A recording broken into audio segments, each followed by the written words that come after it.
Good, good, good. Mic on. Good. Hello, everyone. Good afternoon, or rather, good morning, depending on where you are in the world. It is a bright and sunny morning with a relatively low UV index here in the Canadias. Let me drop this here while I'm here talking to you. Today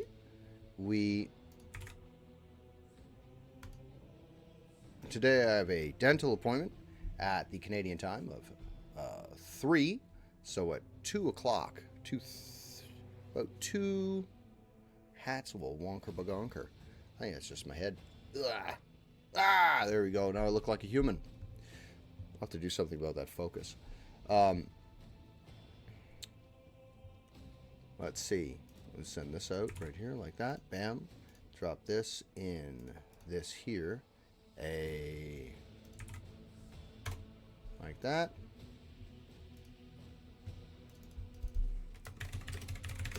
Happy day for everybody. I am a great uncle, as it turns out. So I'm very happy about that. This camera's got to get fixed. Sippy! Stop, my friend! My friend! You're here. Let me if I can just pitch those out like this. Okay, so, hey, Sippy, you're here. You're a good man. Can you do me a solid? Can you click down in the rewards and tell me if you can see the manage reward requests? If you can see that.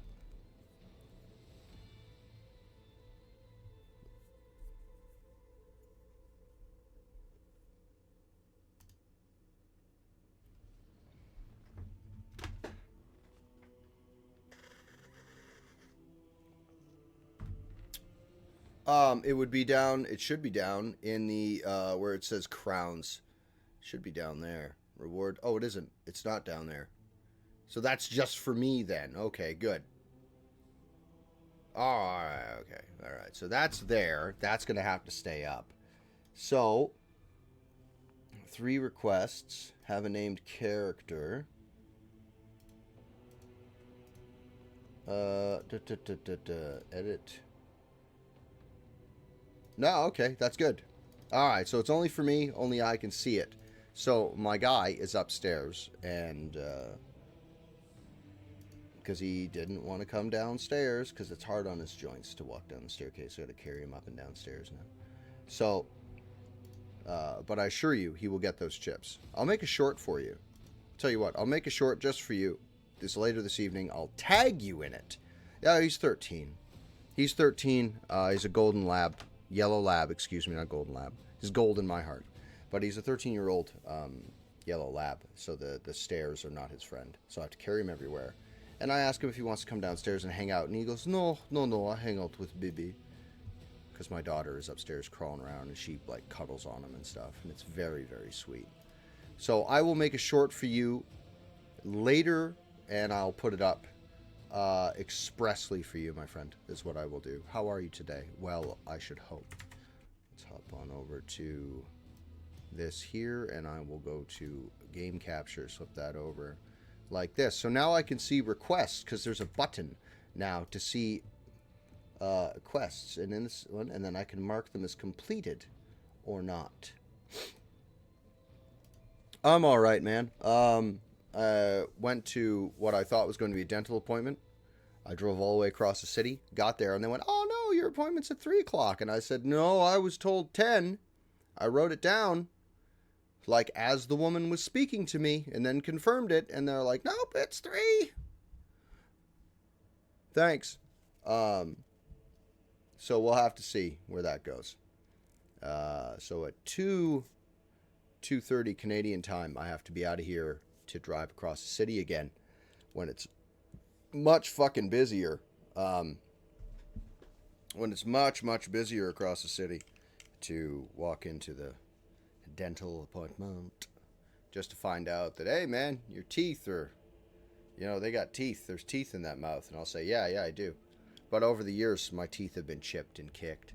Like I got a space right here in the bottom where I got kicked in the mouth and my tooth is still chipped. That happened a long time ago.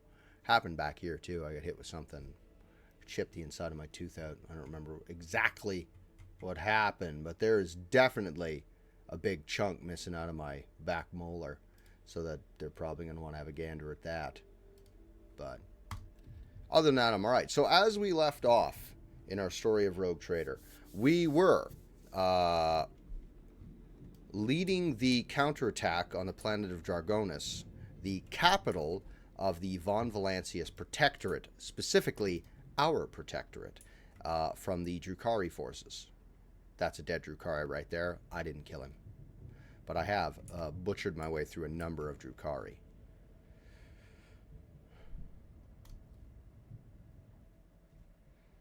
And I have coffee on the way as well. My little man is here today, again, and he'll be having a good time, no doubt, coming in to visit. Last night we played Minecraft for a little bit. That was pretty good. I found an area with a skeleton spawner, so I know where my XP farm is going to go, and I know where I'm going to build my house. I have to admit, I am a little overwhelmed by the... I'm overwhelmed by the mechanics of, like, the building mechanics of the mods. I'm a little overwhelmed by them. And Lime did a fantastic job. RPG bundle you might be interested in. You can Rogue Trader, but you get in the lower tier. Ooh! Well, I'll have a gander at that, most assuredly. You can't, like, link it or anything, because I've forbade links in order to stop bots from fucking spamming me. But I'll have a gander at it.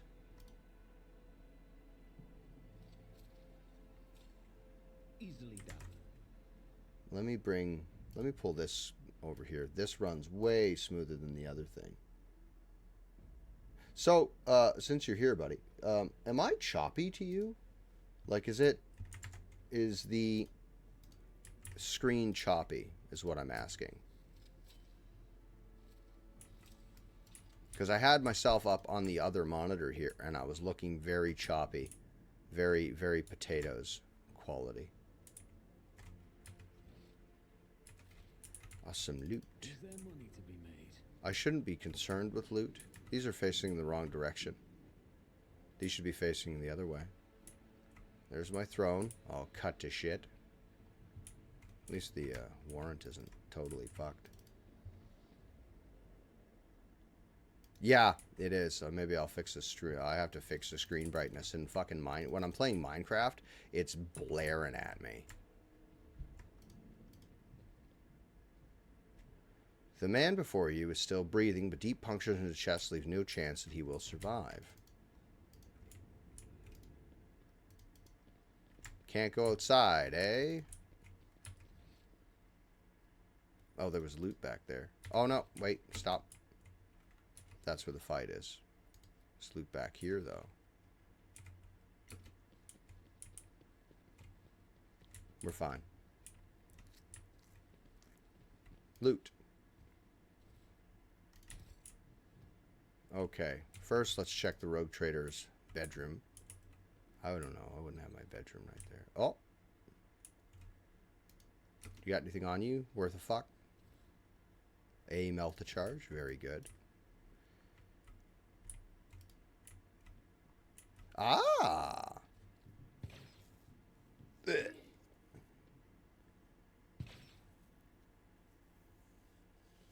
These are hell of a pistols, man.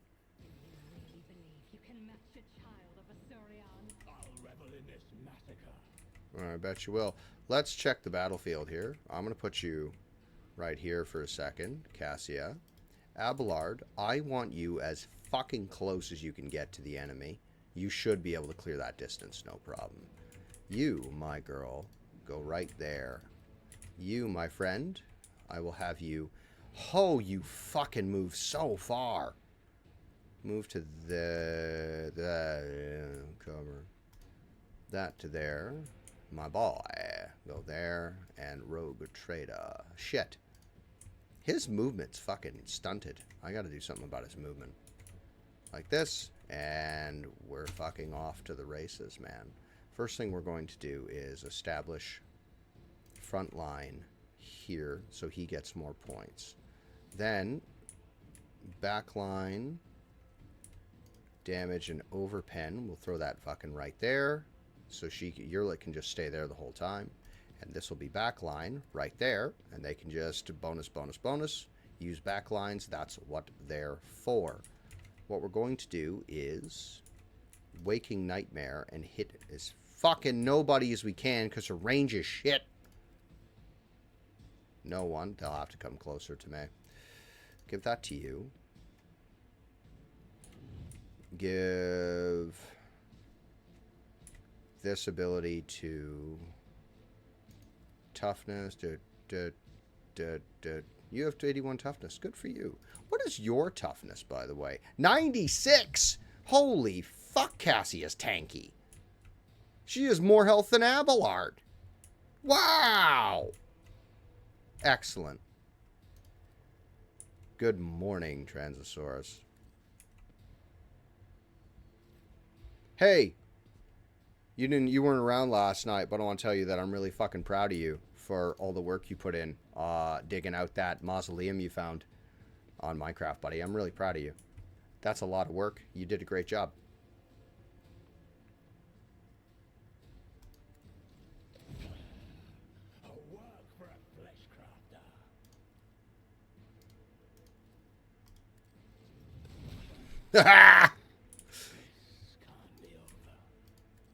It is over. Why are you Beastmasters? Well, I want you to know that I'm really, really proud of you. Like, 2 years ago, you wouldn't have done that. I remember cave diving with you. Like, we'd explore, we were exploring a cave together, and you were very hesitant on the subject of going down there. And you've done a great job. Excellent. You've done a fantastic job. And you braved it on your own. You did a great job. So the deal is that I'm going to establish a... not establish, but I'm going to build a...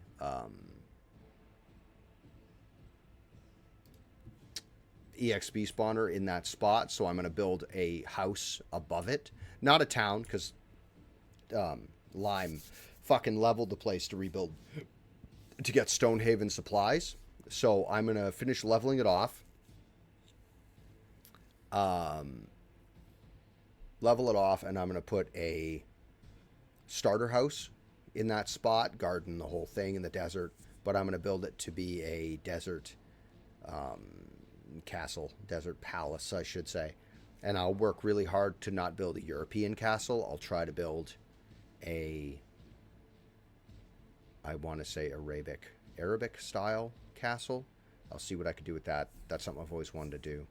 And then build it like that, water source garden on the inside to prevent from what's-its. And then we'll put a staircase accessible down into the catacombs, and the EXP spawner will be a sealed off room. And hopefully it doesn't change, like how I was talking about building this. It's over here on this piece of paper. The spawner where you have like the spawner up here and then they fall into the water and then down into the shaft. So that's what I was going to build in that spot. So then we would have... Hey, what's going on here? I know you're playing a game right now. Dad's working, buddy. You know how this works. Okay? You can sit in here if you want to, but you have to... You can't be stuffing stuff in my face, okay? All right. He's a good lad. Let's throw this. That's as far as that reaches, eh? Let's put this on those guys.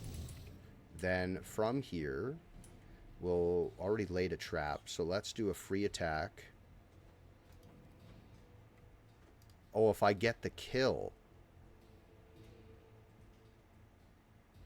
So let's mark target. Then we're going to thump the target. Thank you very much, my sweet. You're beautiful. So, take your time, Swippy. Do your thing.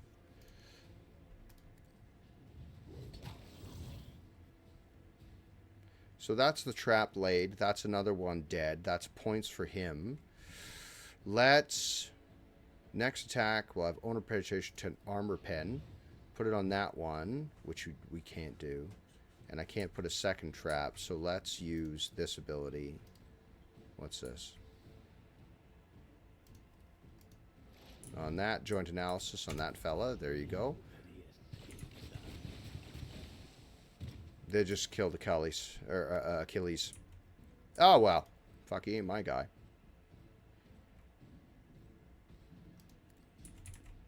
We'll fucking shoot this guy, and Abelard's going to get him easy next turn. Oh, yeah, Abelard's probably going to kill both these fucking guys. No worries.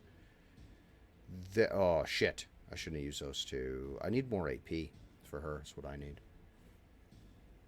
The waypoint stones are very good. The waypoint stones are fucking awesome. I'm like... It's convenient, although I gotta tell you, in truth, and I mean this, I genuinely miss the need to have to build nether rails, because I'm always the guy building nether rails. I love building nether rails. There we go. And then 2 points.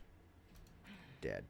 If I must, oh, yeah! Fucking one hit.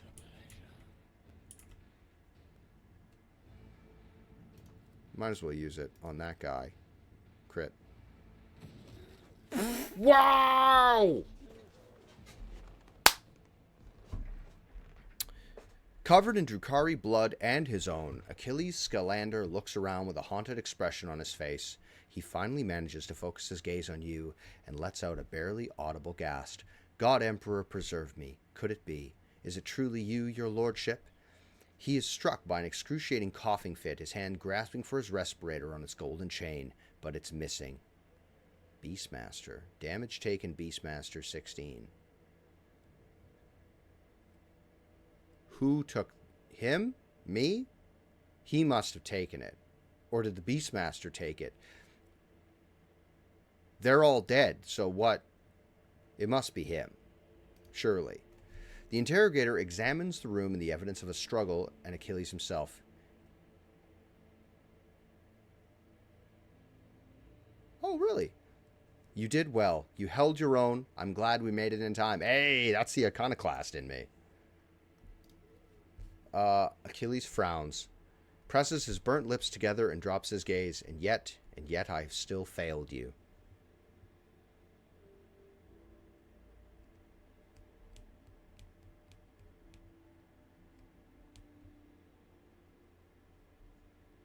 Are you all right?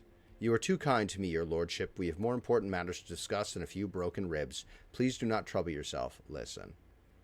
That shit sucks. He has the highest Medicaid? Medicaid, inspect wounds. Achilles' body is covered in an unthinkable number of cuts and injuries. The Drukhari put great effort into filling his every moment with searing pain. However, none of his wounds are life-threatening, which is the point. Administer first aid for the experience.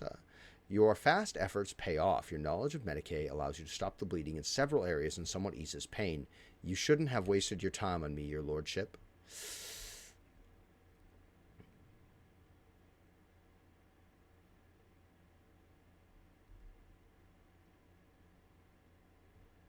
Were you able to glean anything from your attackers? His burnt lips twist into a bitter smile. Oddly enough, I was, your lordship. The Drukhari had no idea that a mere Adeptus Administratum secretary could understand their alien speech. While they were deliberating how they were going to kill me, they mentioned that other Monkey had been helping them all this time. Renegades or pirates or something of the sort. It will take time to identify the traitors to humanity, but I give you my word that they will pay for what happened to Nargonus. Okay, that's enough talking, Achilles. I will contact Clementia. Terrible name. Sounds like chlamydia, you know? Clementia, and have her summon a Medicaid. Get out of the palace while you can. Gritting his teeth, Achilles bows and withdraws to the gatehouse to the front of the palace. Give me your stuff. Ah! Loot. Yes. Arsonist's bracers. Tech use. And increase damage by flame weapons by 3%. Oof. Give me all things. Thank you. Are there bikes and stuff outside? These fuckers are trying to steal my stuff. Ryobi Power Mall. Pretty sure I got something better than that already. And bikes are no good. Did they get into my inner sanctum? Where I do my stuff? Well, I guess I can't fucking hang out with Argenta in here.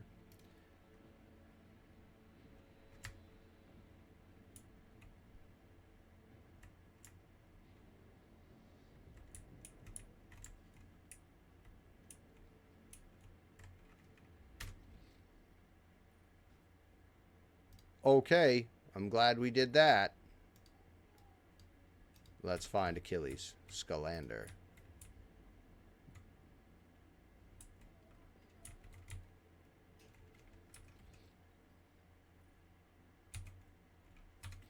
Where? Warden. Where's Medicae? I'm sorry. Medicae. This guy's still alive? Among the numerous mutilations of their bodies, thin cuts are barely distinguishable. This is a work of skilled torturer, not an enraged fighter. Okay, gotcha. Alright, everybody. Control A. Map. Map. Back to here. Muh. Muh. Muh. Muh. Here we go. Alright, let's get into the biggest fight of the story. Save game. Save game. You know what's occurred to me? We're probably not getting power armor in this game.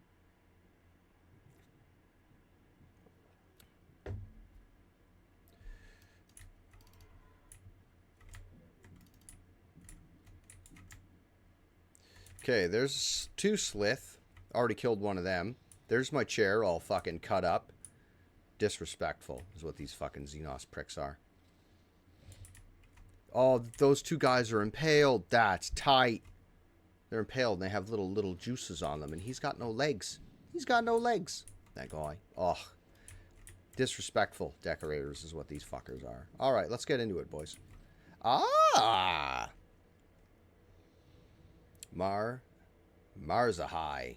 Marzahai casually gestures with his hand, either welcoming you or inviting you to admire the brutalized hall. At last, I was beginning to think your lumbering bucket had perished on the way back. Such a resolution would have satisfied neither you nor me, would it? The sight of a Xenos lounging on the dynastic throne makes Abelard's face turn crimson. What? How did... You will cease defiling a relic of the Imperium with your presence, Xenos scum. What? This abomination? The Drukhari taps a finger on the armrest. With pleasure, but first, I will finish my conversation with your master, Monkey. The Drukhari freezes a moment. Oh, I can feel your anger, your hate, and your pain from witnessing the state of your halls. I trusted that you would appreciate our efforts here. I could have long vanished in tangles of the webway without awaiting your arrival, Monkey, but I could not refuse myself the small pleasure of savoring your torment at the sight of what I've done to your home. Are you still with him, cousin? Marzahai's voice is dripping. Saccharine? Saccharine mockery. Let me look up that word. Not this one. This window, please. S-A-C-C. Excessively sweet or sentimental. Saccharine. Saccharine. New word for everybody. Write that down. That's for you. I made that. How fares your search for your lost family? Or is it being at a monkey's beck and call occupying all of your thoughts at a time? You will be silent, Dark One, or I will silence you myself. You will pay for every slain servant of the Imperium. Because I'm not interested in talking to him.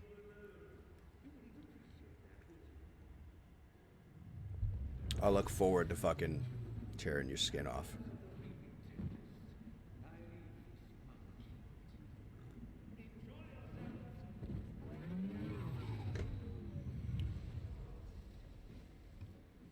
Oh, you're all fucked. I got my 3 melee guys. All of you are unbelievably fucked. Okay, let's find a spot. Oh yeah, stun, stun.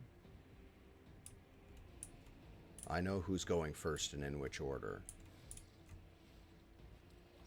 You're a problem, but I'm not worried about you just yet. Cassia, would you go to this cover here? Abelard, I'm going to ask you to go here. Oh, you're pretty tanky, though. Heinrich, would you go... What turn is everybody taking? Pardon me. Heavy, Chimera, Slith, Slith, Urlet, Cabalite Warrior, Beastmaster, Pascal, Abelard. I'm not going to put a mark on this guy because he's going to be dead. Their agility is so high, but they're so slow. All right. Urlet, I want you to sit. Everybody can hit Urlet, can they not? 1, 2, 3. Pretty much everybody can reach Urlet. I feel like we're going to have to let them come to us.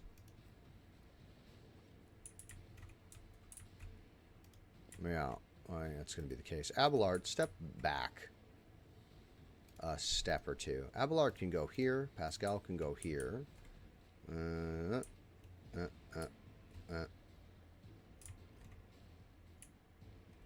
Okay, so that's this.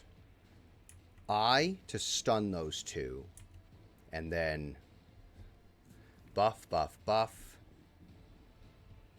Heavy. That guy, a Chimera, hopefully stunned. A Slith, not stunned. Not stunned. Urlet's going to kill that one. Then it's you. Mark, mark. Hunt, hunt. Kill that one. Okay. Alright, so that's what we're going to do. Ready? Dropping a quick save. In case things get fucking dicey. Start battle.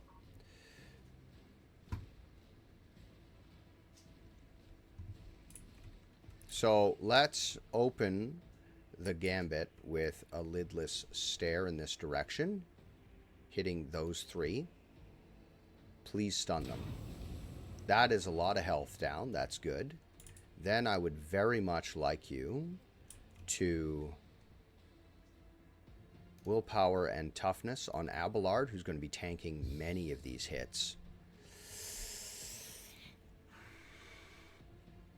If we put this here, this will go here. That's hits an AP. Hopefully she will be standing in this spot for a while. How about you fucking go where I tell you? Do not dare ask. Yeah, that's what I fucking wanted. Just stand in the wrong spot. Don't worry about it.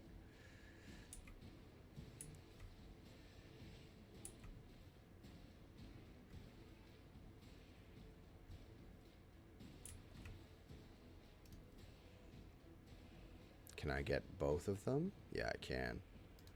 I should put mark targets on these guys. Give this to you so he can mark targets and start shooting people to have more AP on his turn. Let's mark target. That's a 3. You're a 3. Then can you see any of the Slith? You can see one Slith here. That guy there. I would like you to put a trap. Oof. It's only 2 turns, eh? Only 2 moves.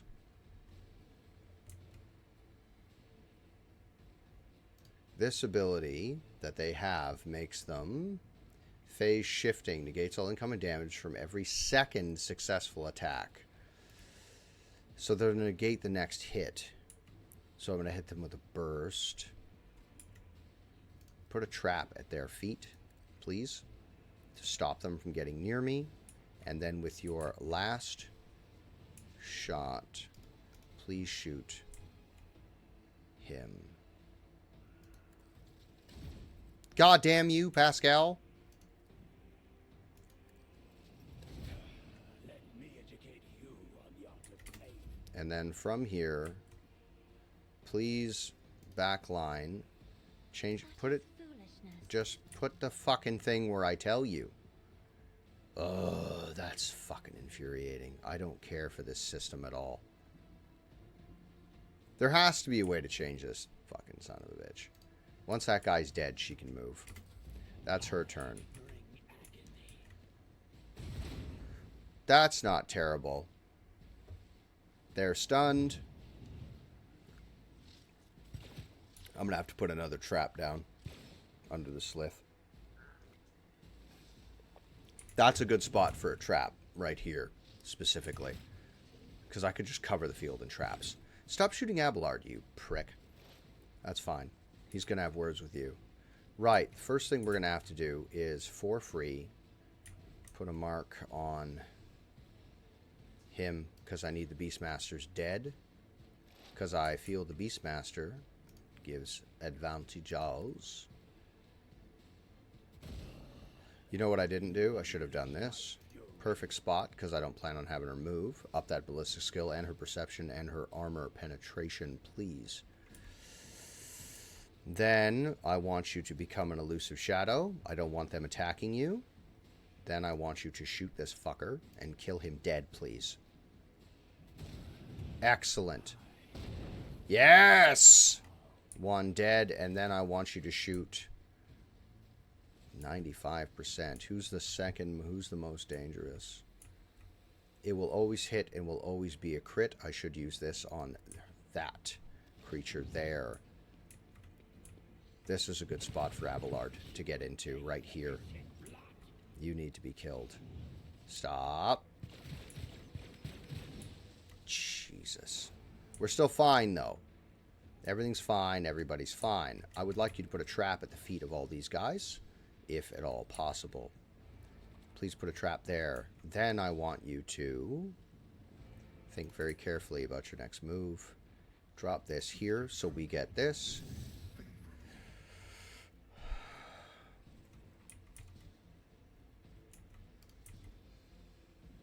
This hits the 3.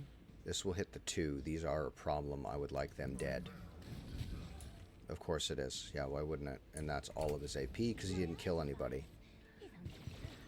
That was a waste. But, no. Because the next attack's definitely going to hit. Ooh. They're not going to stay in the combat zone. Ooh. Elusive. Yes. I don't like how they can fucking pirouette. I don't care for that at all. But, okay.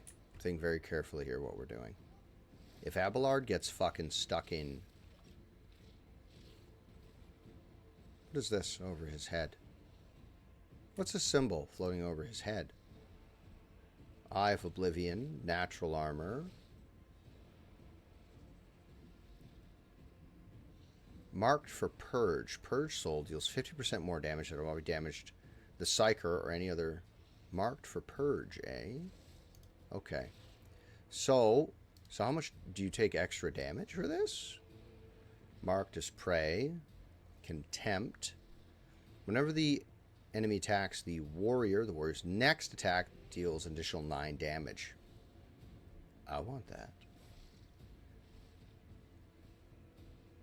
And they have dual weapon combat. Very good.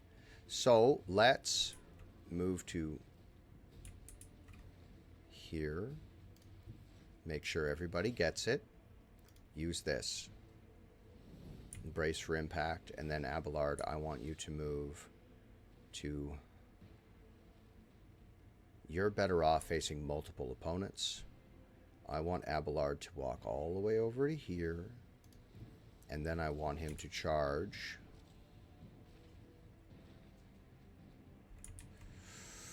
Hold on. Who needs to be killed first? I feel like they need to be killed first, and Abelard could keep them the busiest. So if Abelard charges... If Abelard moves to here instead, and then casts Sworn Enemy on this target, and then... No, stop what you're doing. And then charge that target. And I can still reach both. Charge. Very good. Then I want you to use this strike. Oh, that's 2 AP. Use this strike and hit this son of a bitch. And then I want you to use defensive stance. So they're locked in melee with my man, Abelard. Then there's that. Okay. Beastmaster's dead. I'm going to get Justin to move to this point here. It's a shame he can't get a little closer. I'm going to get you to use Death Whisper on... This does... The knife does what? Poison enemies with toxin. Well, if I hit you with Death Whisper with this hand, 18 to 20, but it's stacking toxin. Do this one instead. That's the free attack. And that changes it to this side. Please put this on this side. Like that. Then we're going to, because all my assassin abilities are free, I would like you to put constant healing on...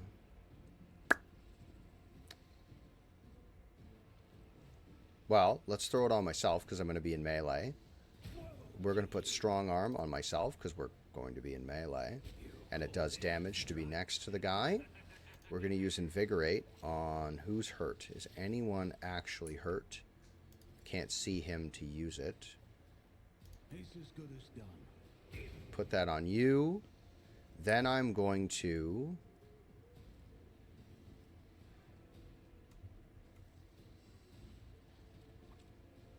I should have gone to here, then charge, then don't allow. I don't know why I did it in this order. I'm going to use this ability. Fucking nothing. Does nothing. Oh my god.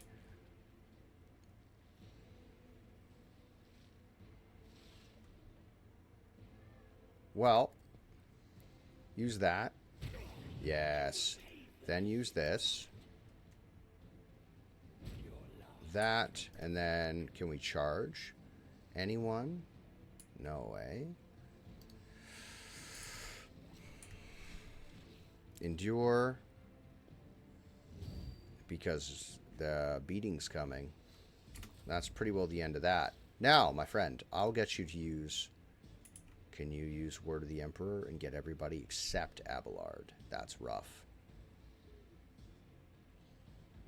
If Abelard was like one step over... Well, sorry, Abelard. Hammer of the Emperor. Or Word of the Emperor, pardon me. Then Hammer of the Emperor. Then I'm going to use Biomancy on Abelard for free. I'm going to use Healing on Abelard for free. I'm going to use Enfeeble on everybody in this group for big magic. Then I'm going to charge melee. Charge melee. Oh, I could use my offhand to do that. Let's charge this. No. Charge this target here. Still leaving me in the zone. Charge. Offhand attack is the pistol, correct? Nothing stands against me. Not fucking the best I've ever done. That's 16 to 22.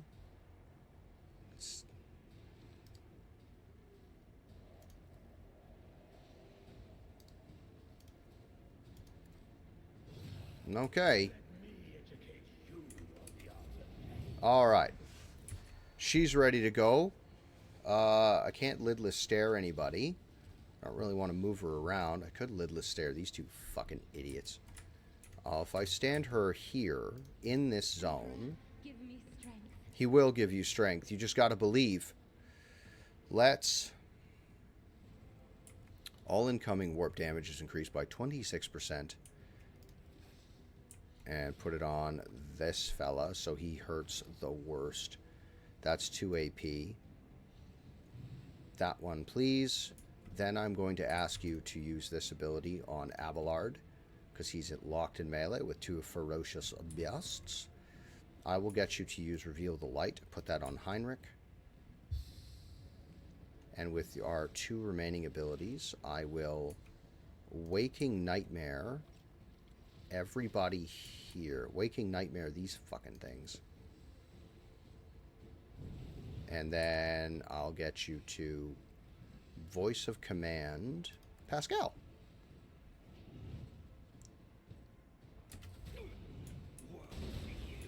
Oof. Yes. Smash him. That gets rid of that. Yes. This was the right choice. Yes. Kill your own guys, you fucking idiot. Fuck me, my girlfriend makes good coffee. Ugh. Love her. Now. Can we put a shot through these fucking two guys? If just... Oh, she's locked in melee. She can't. Because that guy has her in melee and she steps out of melee. Well, that's alright. I have a pistol. Doesn't hit nearly as hard as her fucking thing.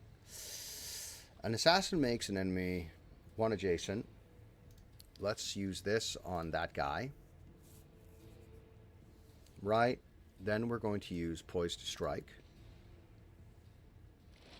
on this target, and we'll use this ability to thump him. Okay, I was really hoping you would have fucking killed him with that. But, if you step to there... You can't, eh? You can't fire in melee.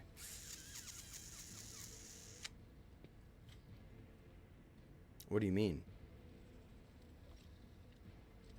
Let's... Well, shit. Well, we may as well. He's gonna be dead in one hit. But that's her whole turn, isn't it? Well, fuck it. Kill him.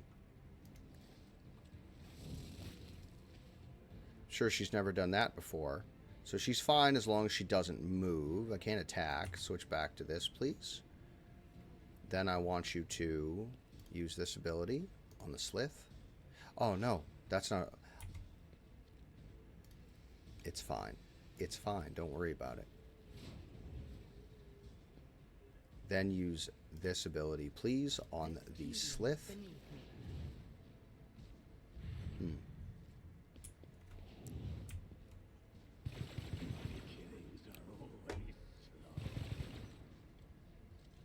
I believe I'm going to have Urlet thump that fucking guy. There goes his 0. There goes his fucking negation. Sorted. Cassia's so tanky. Oh my god, she's so thick and juicy now. Right. Even though she's, you know, weird with her gills and stuff. Let's lay a trap at the feet of these three.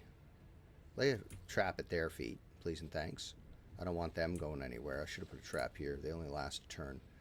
Let's offhand shot this fella. Kill him dead, please. Excellent. Excellent shot. Yeah, Abelard! Oh, yeah! Abelard's got that one. If I shoot that one, I free up Abelard. Let's do some piercing shot. Armor pen. Click that, please. And I'm going to blast through this guy as much as I want to. Fucking kill all three of these. Yes! Fuck you. Enjoy that. And then help deal with a Slith in a second. That's much less targets. Operative immediately fix one exploit on all enemies in combat, then make free against attack. A target attack always hits. They have to be in fucking melee. What about this? I can do it this way. That's a free attack. That will kill him outright. That'll hurt him considerably. Let's kill this bastard.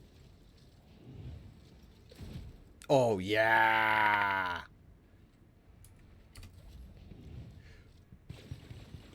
I dare say, gentlemen, this is going very well for us. Abelard. So...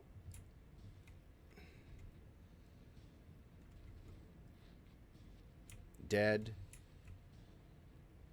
He could thump this guy, charge this guy. Can you charge this guy? Yes, you can. Abelard, be a champ. Thump this fucking guy. Oh, yeah. Abelard, charge this fucking guy. Right, and then provocation to that target. Provocation, nobody. Then do defensive stance. And then...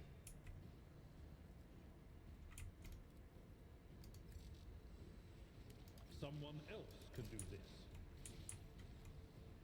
That's not the Never mind.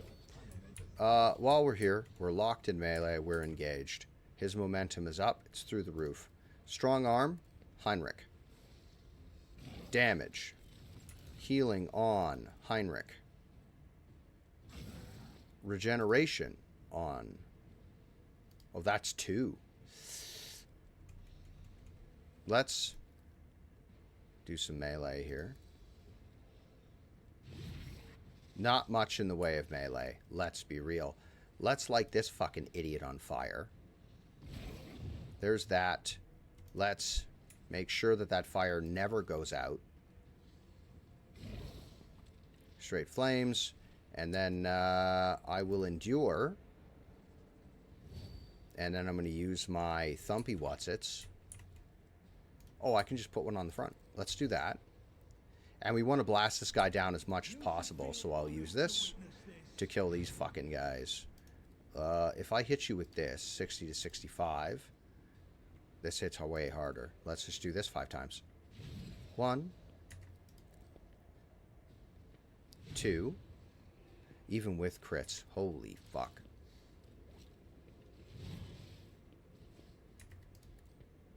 They're tough. Is he taking progressively less damage?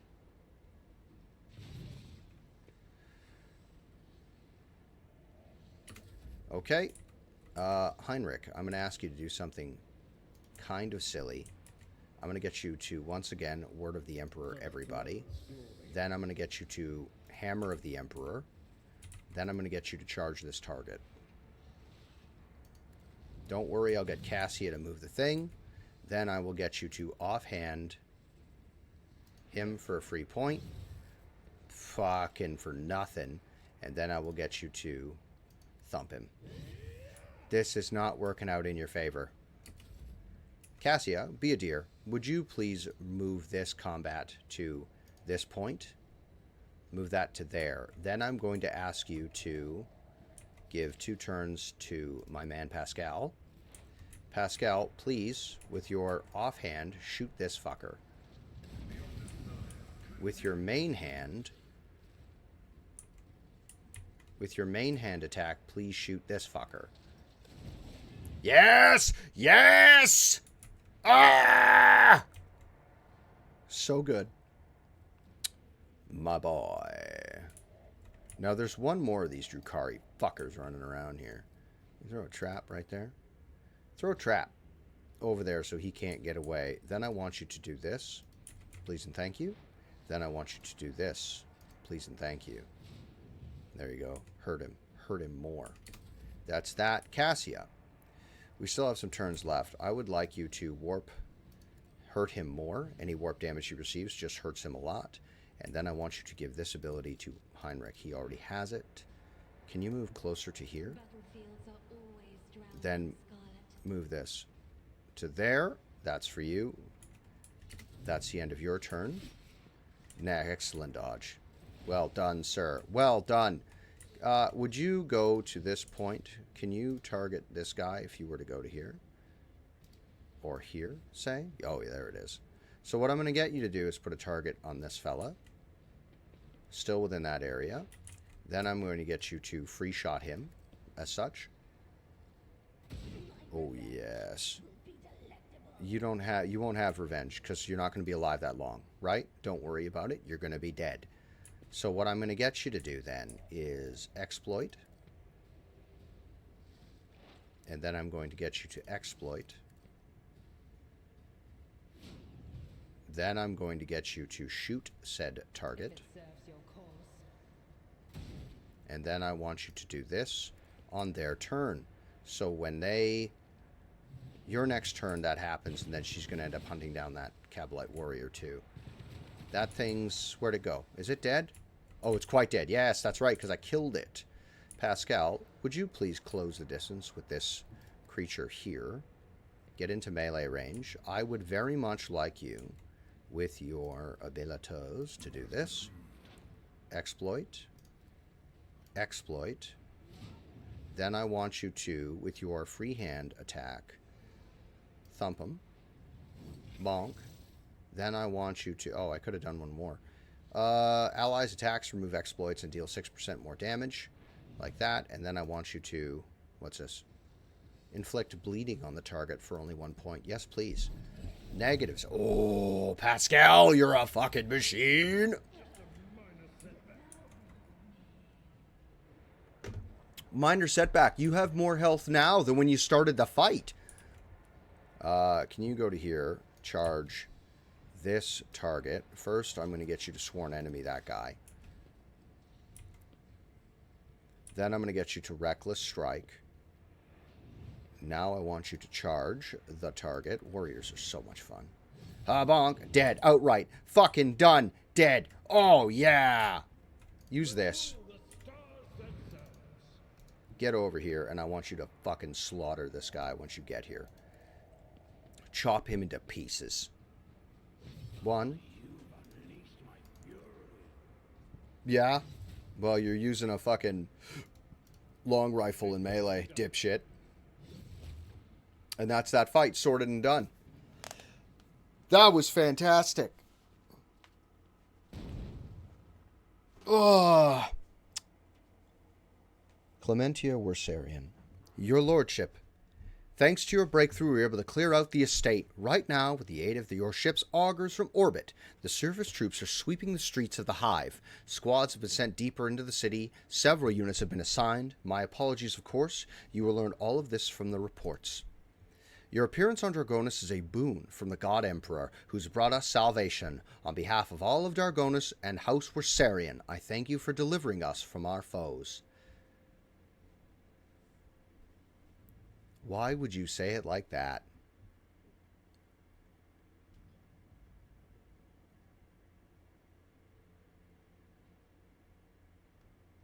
I was doing my duty, nothing more. By your will, lordship, you have preserved countless lives. Sorry, your lordship moved up to here. Sorry. By your will, you have preserved countless lives, your lordship. Dargonus owes you a debt that can never be repaid. I know. We will continue to clean up the estate and the neighboring territories. We must deal with the rubble, the corpses, and any other after effects of the fighting. The surviving forces will be enough to repel any sporadic enemy attacks if they are launched. According to the latest reports, the Xenos are pulling out en masse. If other matters require your attention, I won't detain you any longer. Please allow us to ensure that Dargonus is returned to its former glory. Mrs. Tolleman has sent a message requesting an audience. She has a critical report to deliver, and she will be waiting for you on the ship's bridge. Very good. Clean up my capital. Give me your equipment, because I'm going to sell it to black marketeers. Now that you're all dead. It's a shame you don't get anything off the slith, you know? Do you have anything, Mr. Melee Man, that never made it to Melee? I guess not, eh? Ah, Dead Warden. Bring me this. Ah, those are going to go back. Your armor will be equipped to someone else. Ah, goods in a pile of bodies. You know what you could do with that space below? And the space below that? Nothing. Nothing. What a waste of fucking space. What a waste of space.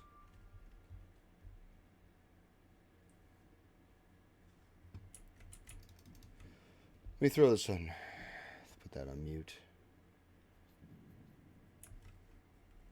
I guess we're fucking done here. Cabalite Warrior. Thank you. Do we get anything interesting? Who's there? I can't see because they blinded you. That's why. Well, I guess we're going to go to the outside again. Leave. Can I not go out the fucking window? I guess not, eh? Is that the same character? I guess it is. You're welcome. I hope you can hold your positions. Every planet I go to, I'm attacked on it. We were coming up on a break in about 6 minutes, guys. Coffee's fucking great. girlfriend makes the best coffee. By the way, Lime, if you're in here, buddy, I'd very much like to see, very much like to know about those resource packs. And we'll go all the way back through the devastation, back through all the dead bodies, and I gotta look up castles and whatnot. There we go. Voidship Bridge. I gotta look up Arabic castles and things like that. I want to build something. Not like out of Aladdin, you know what I mean? But I was thinking about that while I was working my way through the palace. I was thinking about that for the starter home. Because I like castles. I like fortified things, especially in Minecraft. We could build a... if the area is pitch black, we could use that as a item farm too. And then we'll have an EXP farm at the bottom. And it's all naturally spawning because fishing fucking auto fishers tend to lag out the server real rough. Sorry, back to Rogue Trader. Welcome back, Lord Captain. During your absence, we assisted the ground forces by coordinating their movements from orbit. Detailed casualty and damage reports have been submitted for your perusal. Fuck! It is with deepest awe that I inform you of your timely intervention that the resilience of the world's defenses managed to break the back of the raid, which is threatened to turn into a protracted war. Dargonis suffers losses, but the Hive has sufficient capacity to restore the administrative networks and industries as expeditiously as possible. The world remains intact despite the insidious blow dealt by the Xenos. I have been given Scalander's reports that he failed to deliver in time. They indicate that Xenos activity dropped sharply after you departed for the Cinerus Maleficium.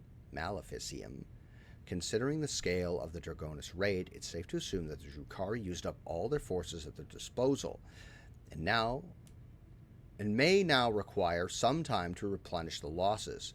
Without Achilles, we are blind to the scheming of these enemies of humanity, but our strategists are still hoping for a lull in attacks and raids, which would allow us to gather our strength for a new conflict.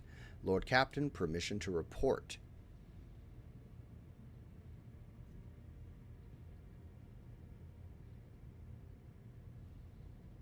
You were already reporting to me. Literally, just now. The Vox Master says, looking at you differentially, your wise Lex Mechanics have analyzed the state of the Protectorate. They believe that thanks to your decisive actions, the acute phase of the crisis has passed. The domain of the Von Valancius dynasty is no longer facing dissolution and ruin. In honor of such a resounding triumph, Dargonis, as the capital world of your dynasty's domain, is currently making preparations for the Magni Accessio, a grand ceremony of your public induction as heir to the Honorable Theodora von Valancius. Governor Drivestem has vowed that not even the recent devastating and tragic events will be permitted to cast a shadow over the most glorious occasion.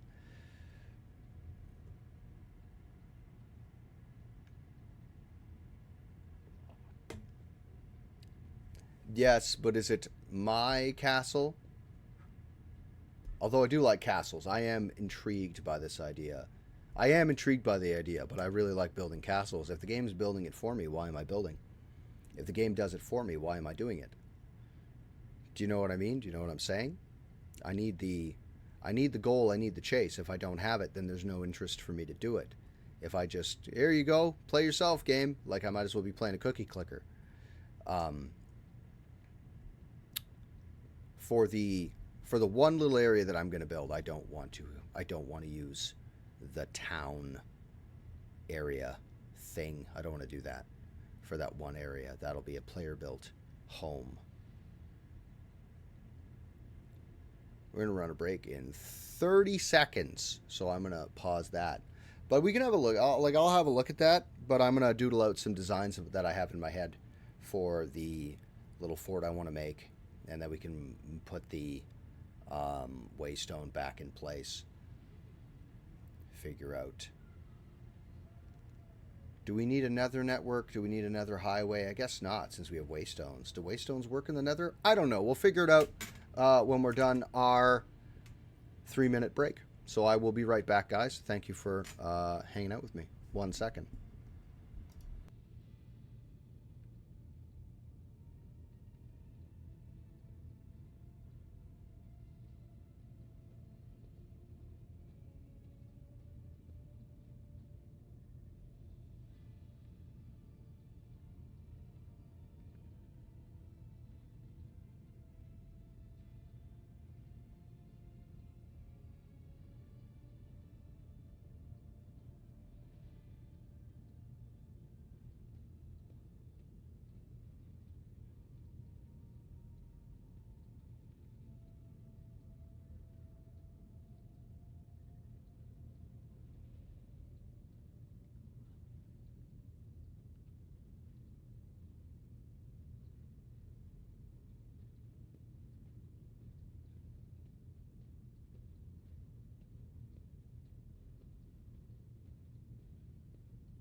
Okay, we're back. Sorry, guys.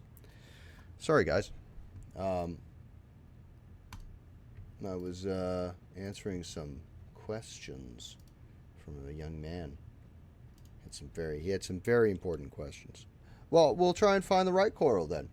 By the way, fucking hold on. Let me throw this in Discord, see if we can get a fourth tonight for does anyone want to be the fourth for Dark Tide on stream this evening?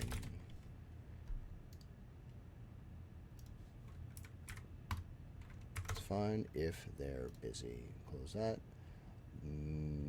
Close this. All right, back to Rogue Trader. Vowed. Okay. I've only just returned from Dargonis. What kind of celebration can they hope to hold amid the ruins? Do not underestimate Governor Drivestem's desire to find favor with your lordship. At this very moment, thousands of your subjects are clearing rubble, washing away bloodstains, sweeping the streets, and transporting corpses to the lower sectors. The wardens have been tasked with clearing the ceremony venue of injured, and those who are burned out of their houses. They will be forcibly moved to the industrial levels. Rest assured, by the start of the festivities, the capital's wounds will be, if not healed, well hidden under an elaborate set of dressing. Why do I need some ceremony? It is an ancient tradition of the Von Valancius dynasty, when the heir accedes to the rogue trader status. They take a sacred oath of fealty to the emperor and announce themselves as his steward and the dynasty's vassal world. It is an act of faith that is meant to remind the rogue trader of their mission. In the eyes of your subject, you already are a rogue trader, but now it's become the one in the eyes of the emperor. Listen, if anybody fucking knows what's going on, it's going to be the emperor first. He's a psychic fucking powerhouse. If the emperor decides that he doesn't like what I'm doing, he can snuff me out without a thought. All right, what is the ceremony? I swear an oath and shake a lot of sweaty hands. The grill of the Vox built into Vigus Sace lets out a short rattle that indicates a chuckle. That much is certain, but that's not all there is to it. There will also be a reception, as well as other noble guests. The distinguished rogue traders Caligos Winterscale and Incendia Chorda will be in attendance. It will be a great honor for Dargonis to host 3 illustrious dynasties at once. Your servants wish to know your opinion on the 2 related to the ceremony arrangements, the first of which, what festive activities are going to take place on the capital in this glorious day?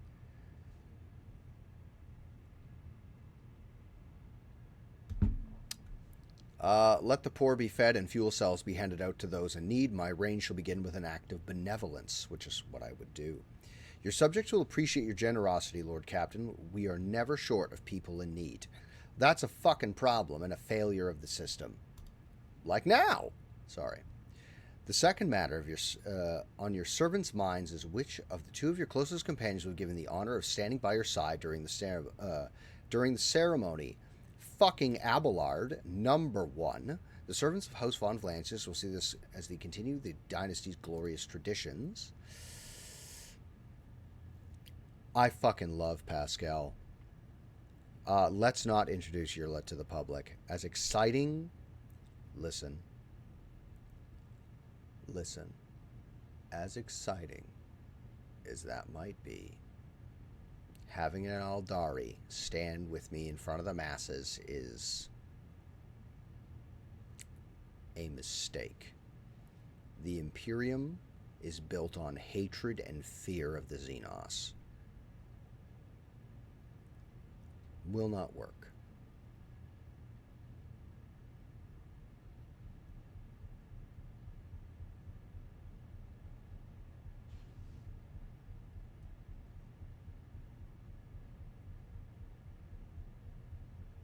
Heinrich is part of an unimaginably powerful institution. He's my ally now. He may not be in the future. Adira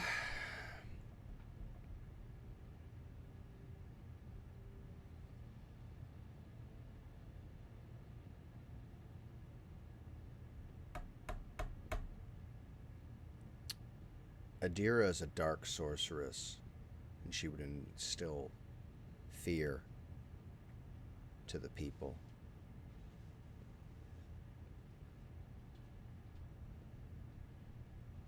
Mystery, fear, they don't understand, not Yurlit. Argenta sounds exciting, except that I think she's I've built Argenta wrong. I have to look up a build for Argenta. I don't think I'm playing her right because she's not as nearly as effective as everybody else, so I just tend not to use her. So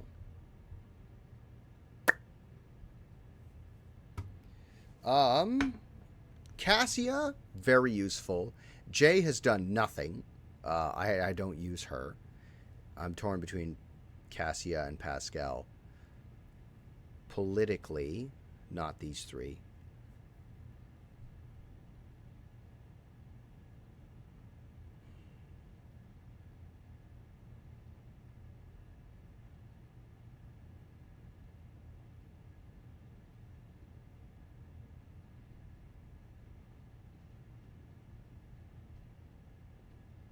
If I take Pascal, he's dead killy as fuck.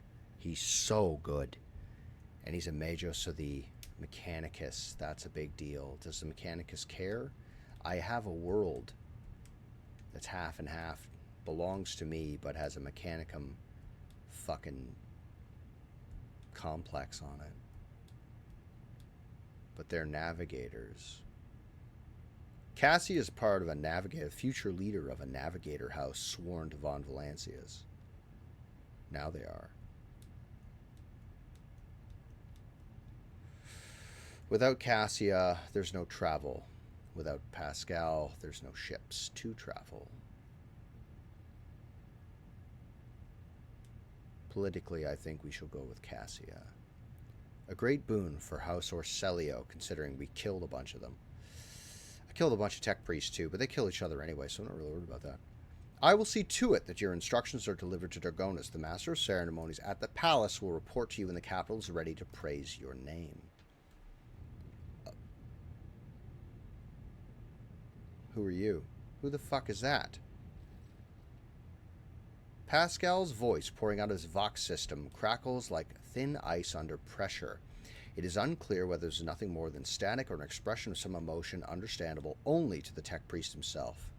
Justin, following the Omnissiah's guidance, I request permission to execute the report protocol that entails describing sub-optimalities within the recent operations on the ship's systems and subsequently proposing the appropriate course of action.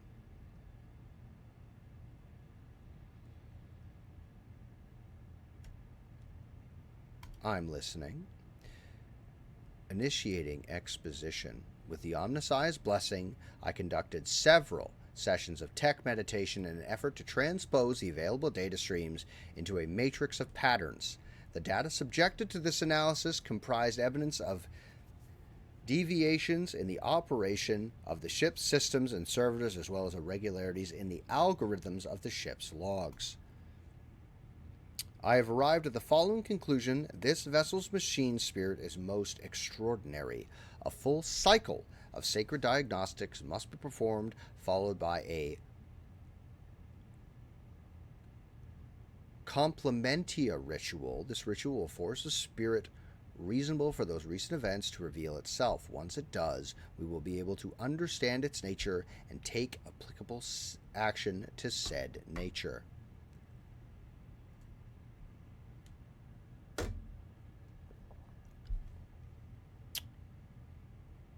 What kind of action? Pascal pauses before responding. Applicable to the entity that appears before us. If the machine spirit is of great might, we must appease it and humbly ask about the reasons behind the importance it has shown us. If the abomination is tech heresy, fucking Jesus. Complementia ritual will help purge the ship of its unhallowed presence. Of course, it's necessary. That's why they're asking me. Very well, let's proceed with the ritual. You have my gratitude, Justin. I will notify my tech comrades to begin their preparations for the Complementia ritual at once. Ah, yes. So who's the other tech priest? Despite the resounding hum of the tech priest's words of prayer, the bridge feels unusually quiet. All sound sinks into the viscous silence like pebbles sinking into water. Justin, my tech comrades have spent the assigned number of cycles in prayer and vigil. Everything is prepared for the complementia ritual of cleansing. Its commencement will require an authorization key in the form of blood of a Von Valancius. If you are ready, place a hand in the Cyber Gargoyle's receiving module. I am ready. A familiar cold metal burns your palm. This time, however, the servitor's jaws, instead of brutally clamping down on your hand, merely squeeze it tightly. You feel a thin rivulet of blood beginning where the metal fangs have pierced your skin. Screeching and growls slowly rise from the bowels of the massive cogitator, as if the great beast is stirring awake. The vid screens in front of you flicker relentlessly. Key accepted. Activating purgation protocols. Suddenly, the vicious silence. Viscous? No, that's viscous. Silence of the bridge rushes toward you and wraps you in a tight cocoon. The glow of the vid screen dims, but the symbols on them flare to life. Analyzing intrusion, analyzing lockout, analyzing prevention. Nomos sad. Nom, OS, Nom, is an operating system? Pascal, what's going on? The complementary ritual is proceeding as intended. Pascal's voice cuts off abruptly. He brings a hand to his Vox communicator in surprise. Nomos, exact, stop. Quiet. Hello. Hello to you too. Nomos are glad to be speaking. Nomos are here. Nomos have long been here. Why are we here? What are you?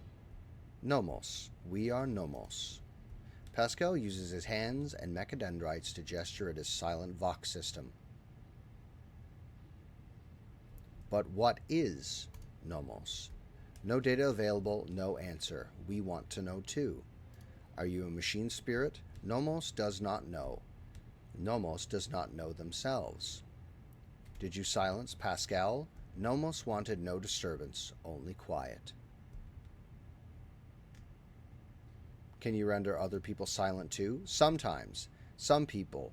Nomos can do many things. We do not always know what or how. We did not know we could make silence until now. All right, make it stop. Now. Pascal's Voxcaster comes alive with an exclamation. Extraordinary. The tech priest pauses upon realizing that he can speak aloud again. Then he continues in a strangely quivering voice. Extraordinary transmission jamming. Unknown protocols. What has been revealed to me? Is it the omnisci's glory or foul tech heresy? I would like to know. What do you want from us, Nomos? Are you friend or foe? The vid screens blink in thought, signifying a pause in conversation. One of them displays Nomos von Valancius. We are your blood. Nomos are a sentinel. We awoke when the strange light invaded the ship. We protected you when you needed help. We escorted you when you were surrounded by danger. Nomos are movement. We carry you through the frightening, the waiting, the measureless. We helped when our ailing heart was refusing to awaken. You asked for rescue. We did as you asked. The warp engine activation against all probability during our escape from the Rycad system. This is a Category 3 miracle manifested by the ship's machine spirit. And the part about protecting, was it during the cultist attack? We did everything to please you. Why? The silence on the bridge grows especially deep, almost painful. A haze of light around you thickens to the point of becoming practically tangible. Numbers ripple across all the vid screens at once. Why do you fear us now? I do not fear you. I'm trying to understand you. Shivers run up your hand, which is still trapped inside the Cyber Gargoyle's jaws. The servitor nods its head a few times, as if it is shaking your hand. Its teeth rake your already wounded flesh. Nomos are glad. Nomos enjoy understanding too. Justin, entities such as this one ought to be addressed using the language of sacred rituals and offerings. Your unskillful meddling bodes ill. A decision is required of you. Either the complementia ritual is finished, or it is replaced by a rite of tech communion. In the first scenario, the Nomos entity will be banished and the sacred data halls where the entity dwelt will be reset. In the second scenario, we will appease the entity and learn more about it.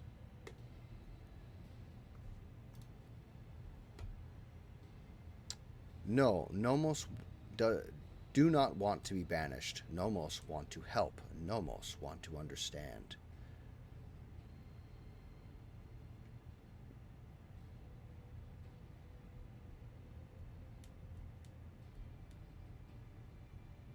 Let's start by clearing certain things up.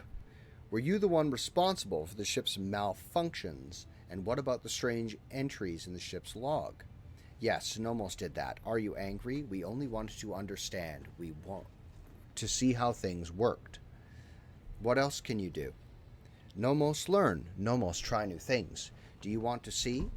The Cyber Gargoyle slowly turns its head, dragging your hand along with it. The skull's eyes flash red. Oh, okay, yeah, there's a dead priest. The scarlet gaze falls upon one of the monotonously chattering junior technomats. You blink, and an electrical discharge erupts from inside the technomat's skull. The crimson-clad figure slumps to the floor. Does it please you? Do you want us to do it again? Justin, you are provoking the machine spirits. Stop. Nomos enjoy communication. Justin is our blood.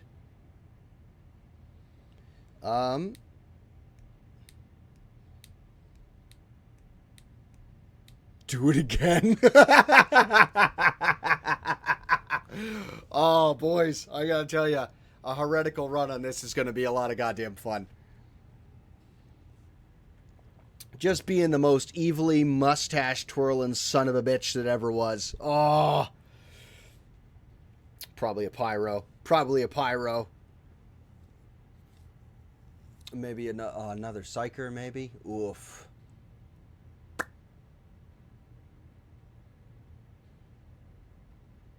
I feel like being a cowardly, doing a dogmatic run, but playing like an officer that is very cowardly or a noble, I think would be fucking wonderful. All right, we're gonna pick Iconoclast. Stop it. That's enough. Those are living people. How can you kill them like that without rhyme or reason? The Cyber Gargoyle tilts its head to one side like it's surprised. We stop their functions. Do you not turn off machines sometimes? We do not know how to turn a human back on. Not yet. But after enough experiments, we will. We are always learning new things.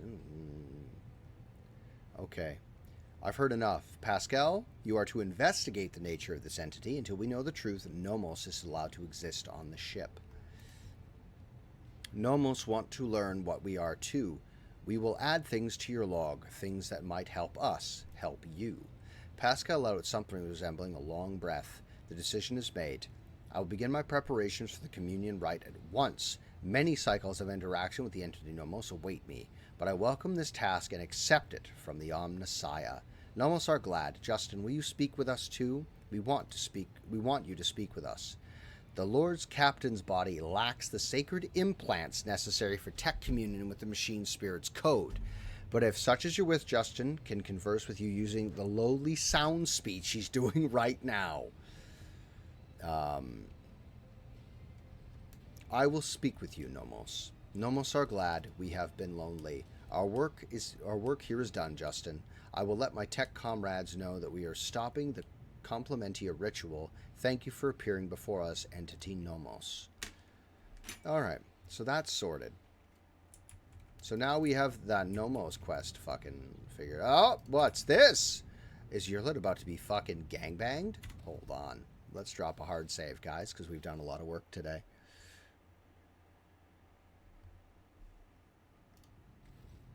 Yurlet stands out from her surroundings like a Janison jungle tree in a garden of manicured topiary, an unsettling beauty, and an alluring otherness. Her posture, her gestures, her piercing stare radiate from the Eldari. They fucking should.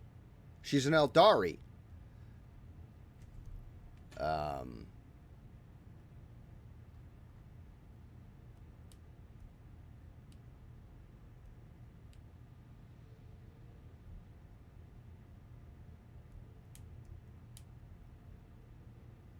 um, let's start with I have been mulling over our conversation. I can understand why you do not like people. What do I see? Oh, Your words ring with the desire to know the soul of another. But will you be able to comprehend my answer? maybe? You and I, Elantak, look at this world in very different ways. And I see many more facets, and deeper meanings, and brighter colors in it. But to capture the full truth of this world in the miserly language familiar to your ears will take time. I will come to you Miserly. with an answer later. Oof.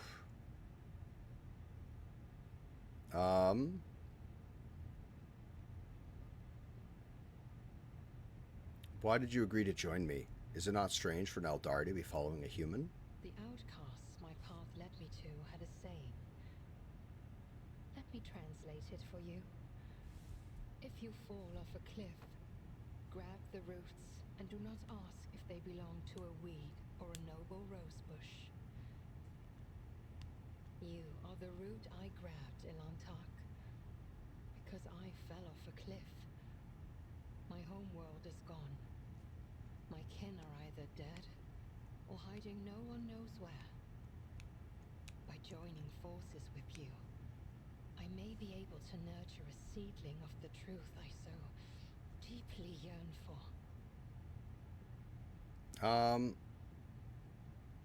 Allow me to ask you a few personal questions. What do you wish to talk about?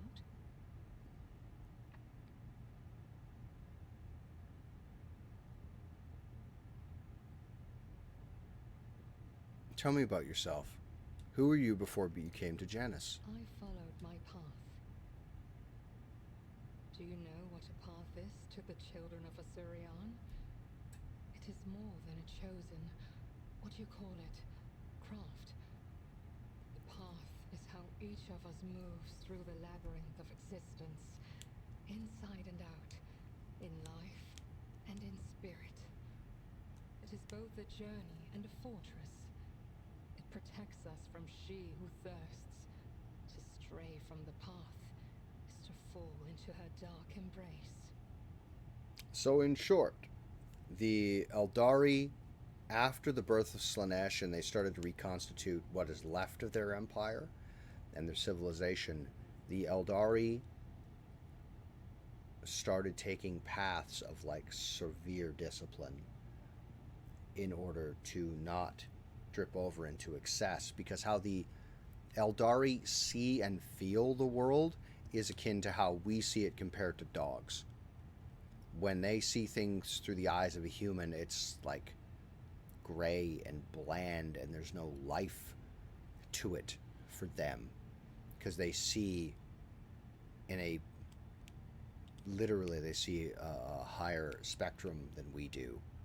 Not just like colors are more vivid and things like that, but also like they can see the, I want to say they can see the warp, but that may not be accurate. But they can see souls, and they can feel the warp around them, things like that. And Slaanesh fucking loves eating Eldari. That's her favorite. So the path protects them from her and her literal embrace, which is just being devoured. The first path I walked was the path of awakening. It granted me the ability not merely to look, but to see, and to take notice of what I saw. My second path could have been that of a warrior, but I chose differently, for the ability to see called me beyond the boundaries of my homeworld. Though not everyone was pleased by this decision, I stepped onto the path of the outcast.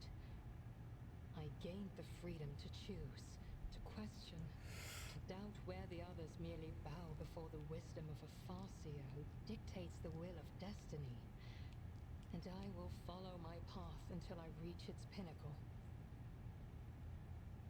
I like you. It feels like I am in the belly of a bird with steel wings, cold and unliving, but stubbornly blazing through the dark. It lacks life with its light and beauty, but although your vessel cannot even remotely be compared to a craft world, I feel strangely satisfied. Oh. We, the Assyriani, are born Assyriani. to dwell on Ooh. craft worlds. To find myself on a moving world again, even one such as yours, is a source of much joy. Well, that makes me so happy. I wish...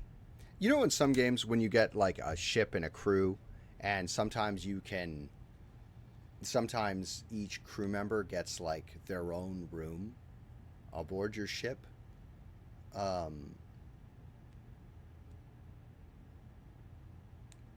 have a game idea. I'm gonna write that down. I gotta write that down right now. Guys, I gotta write it down before I forget. Give me 2 seconds.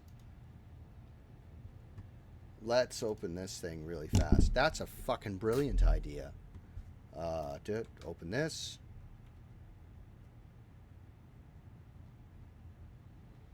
Let me... How come all of my headings are always missing? It's always the case. Sorry. Companions.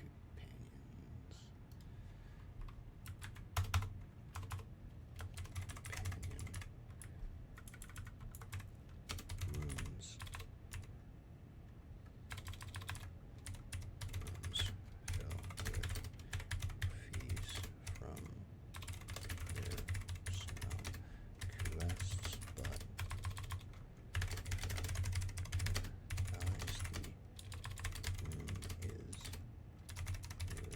without boxes.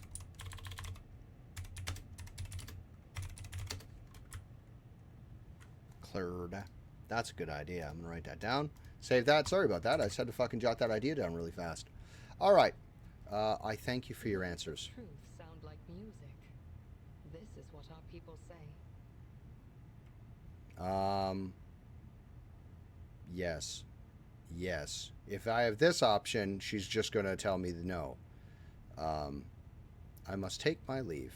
I like her. I like talking to her.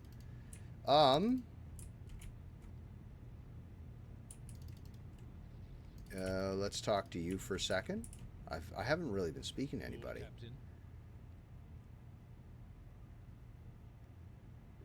Do the words Epitaph Incident N872-04 or Tech Blight mean anything to you? They are connected to Theodora somehow. No, definitely not.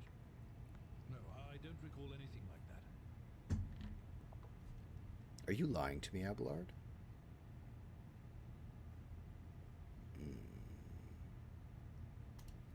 Lord Captain. Let's have a talk with my man, Heinrich. To what do I owe this visit?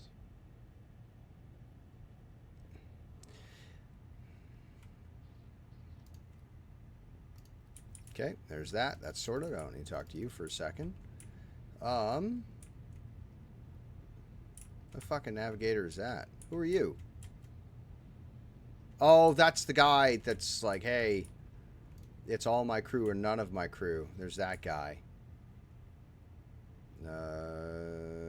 Bump. Do you have anything for me? Can I give you some stuff? 66. Holy shit. What about you? Do you got anything for me? War Origin. Who's got a War Origin? War World. 50. Dodge against humans. Heavy Flamer. No one's using a Heavy Flamer. Roaring Thunder. What do I need for that? Almost nothing. Let's give you some of this. There you go. Give me those, please. Thanks very much. Give me the suit of armor. That might go on somebody. Probably going to put that on Argenta. Totally honest with you. Death World War Boots. Dodge reduction for bonus with melee weapons. Sounds fantastic. The Explorators. I can't afford that anyway. Casbalica mission. I don't really give a shit what you have. I'll be totally honest with you. Let's give him some stuff. I never give him anything. Torment bracelets. Those are just gloves with chaos symbols on them. That's really all that is. Clave, amulet, bleeding, burning, toxin. 2 stacks of that effect. 60, 58.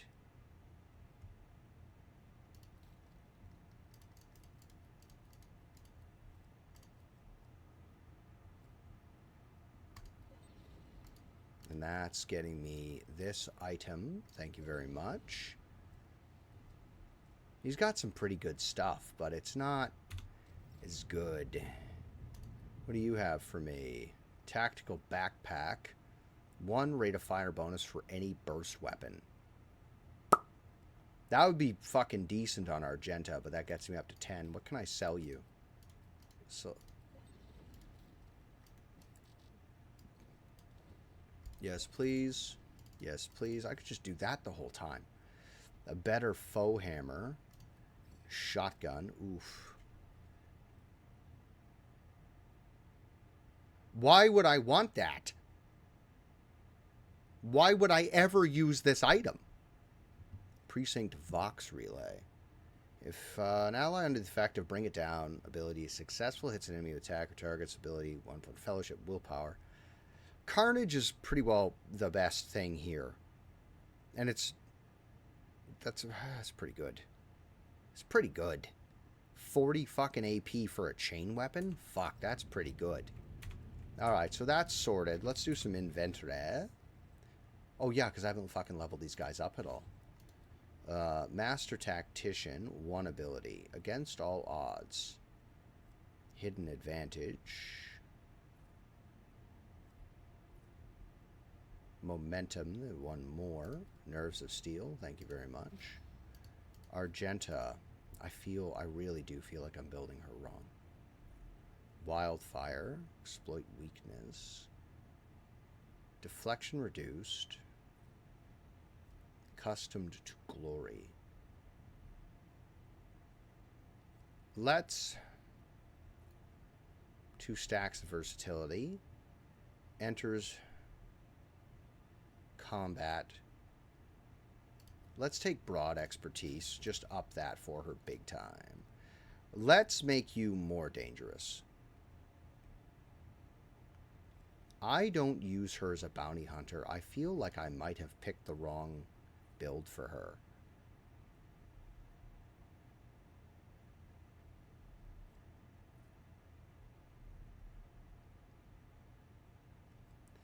Blade of Light. Force weapons deal more damage. Obscured Threat.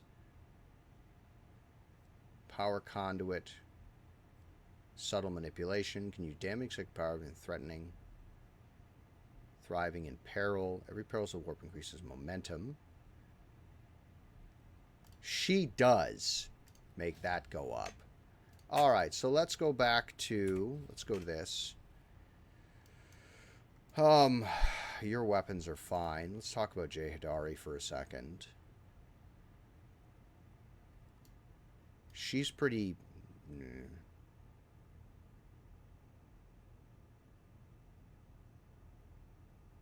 1 stack of Fatigued. You're beastly. Each enemy killed by the wearer's area attack wears by 3. So what if we went to... Where's that armor I just bought? 50, 7, fucking 40. Half cover. Armor against humans and dodge. Throw that on you, right? Let's talk about this cape. Fuck, you got so much junk. This could be broken down into more convenient. Sorordas boots. We're looking for a backpack. Correct. +1 rate of fire for any burst weapon. That's more damage. Long way. And it's a backpack, so that fits, and she uses burst fire If I put on a heavy bolter, that's 9 rounds downrange. I just need a better ranged weapon. Burning toxin, bleeding target sticks 2. This is a minus.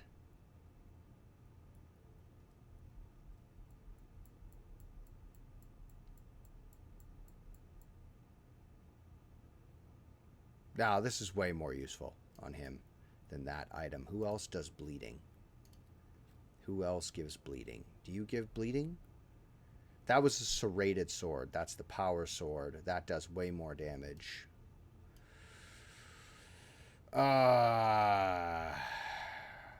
That's a useful item. Bleeding, burning, toxic.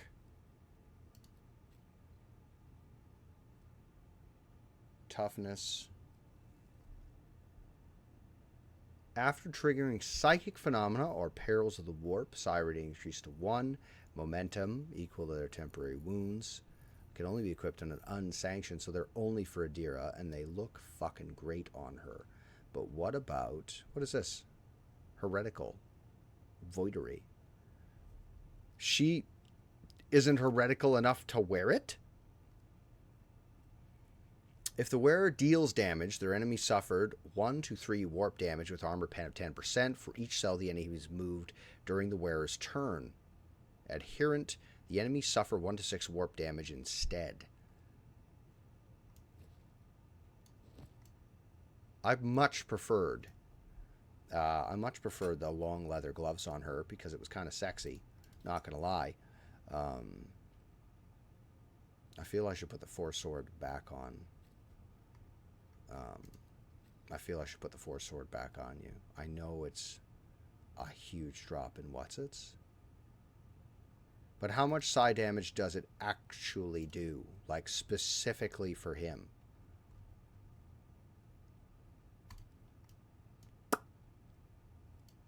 And he's got a Meltapus, or fucking Melta Ultima that he doesn't fucking use.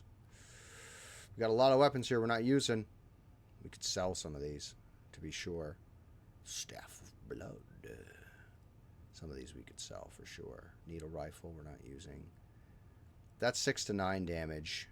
Put that in Argenta. That's going to be 9 shots at a range of 12. Comparison to what she's got on now. 4 shots at 21. 8 times 9 is what? Bad at math. Is it 7s or is it 9s? 8 times 9 should be 81. Right? Let's math here. Hold on. So let's say at max damage, 9 times rate of fire on Argenta, 10. That's 90 damage, whereas 4 hits, it'll be 6 in this instance. Correct?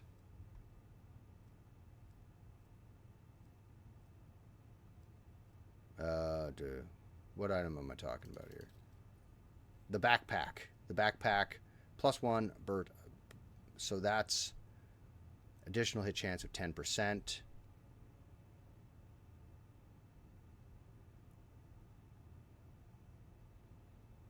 100. So this weapon is better than the heavy bolter. Okay, well, fuck it. That'll be that then. All right, let's go back to the Coronis Expanse and fucking search for some more stuff. That was useful. We should do this fucking ceremony. Talk to the Master of Ceremonies. Drop a hard save. Now that we've done all that, save. I don't think we're going to get into a goddamn fight during the ceremony because we've already done that song.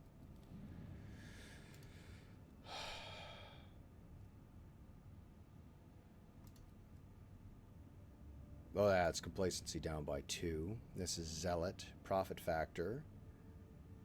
Blocks the Caspicilian auction, which gives me profit factor 3. Points with them. That's Fellowship of the Void. What does the Zealot do? 24 damage. I've got better. It's better than that anyway. Weapons times 3, which I do need weapons. I do need weapons, and profit factor goes up by 2. Please execute this, please, and thank you. Filthy Expanse I cannot use. Foulstone. What was wrong with Foulstone, and why is nothing working? Shrine. Why isn't this going? One of the project has to be completed. Bonfires of Righteousness or Good Tidings. Good Tidings, which I guess I didn't take. I didn't take that. The hammer. Two-handed. All damage dealt with this weapon pushes an enemy back. Fuck. Profit factor. Why can't I take Crusade? Bonfires of Righteousness. Why can't I take that? Because it's blocked. Good Tidings. Did I take? Show finished projects. Hallowed. Good Tidings. Okay, because I completed. Don't show me excluded projects. Okay, well, build me a shrine then. Go to Janus. Science of Virtue. We have it! Yes! Build me this. Exclude. Show excluded. Don't show excluded. Well, can't build this, can I? Must build giants. Does that block anything? Nothing. Profit factor 1. Chemicals times 3. 26. Like, you're using multiplication here, and I don't think you're doing it right. Dark Sages is what? More damage against Xenos. Profit factor 1. Profit factor 1 and Xenotech. I don't need more chemicals, because I have 8. I always need more chemicals. What do I need with the Casbalican mission? 35,000 and Phlogiston. Dargonus, I just clicked on. Webos. Blocks ergonomics. Blocks Envirodome. Commerce, +4 hit chance. Everyone knows the rogue trader's eagerness to succeed using the most efficient ways possible. I fucking love efficiency. Complacency and security both go up by 2.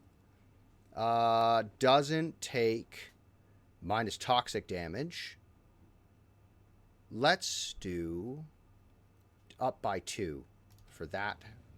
Kieva Gamma. Motive force is life. +5 bonus to tech use. Once per battle, immediately.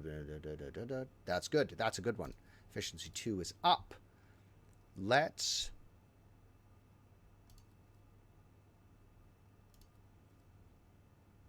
Efficiency 5. Security 2. Blocks flawless servitors. Blocks visual tech guards. That's a profit factor 2. Efficiency across the board. That's security across the board. What is wisdom of tech guards? +10 in tech use.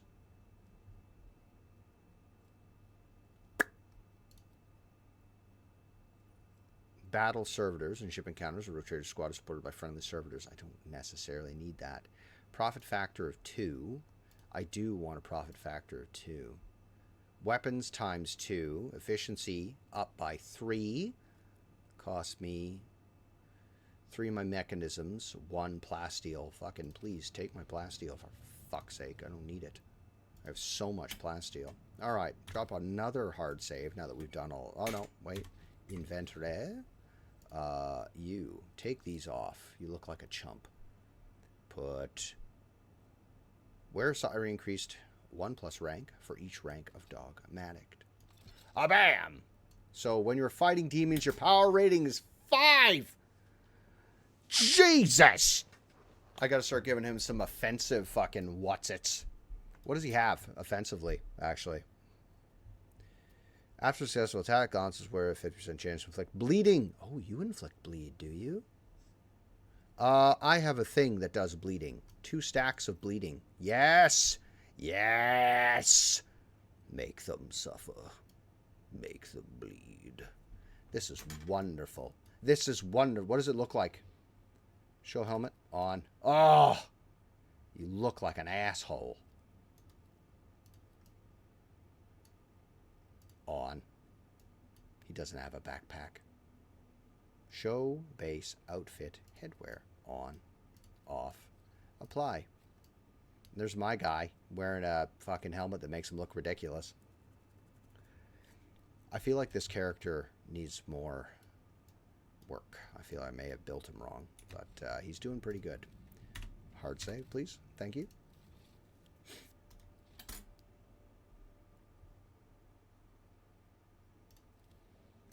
To the Von Valancius Palace. Doesn't matter because it's the celebration.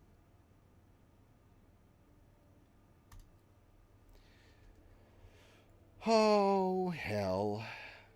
I'm out of coffee again. Some son of a bitch drank all my coffee, guys. Today, after my dental appointment, I'm going to take my man outside and we're going to start cleaning out the garage. I think I'm going to tidy it up a bit and throw away a bunch of stuff. And I got a table and chair set out there that I want to fucking be rid of. I'm so done with it all. They're cheering me.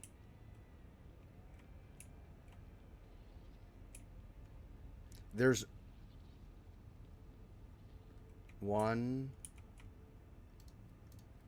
Let's go in and do the thing. Yes, glory to me, rogue trader.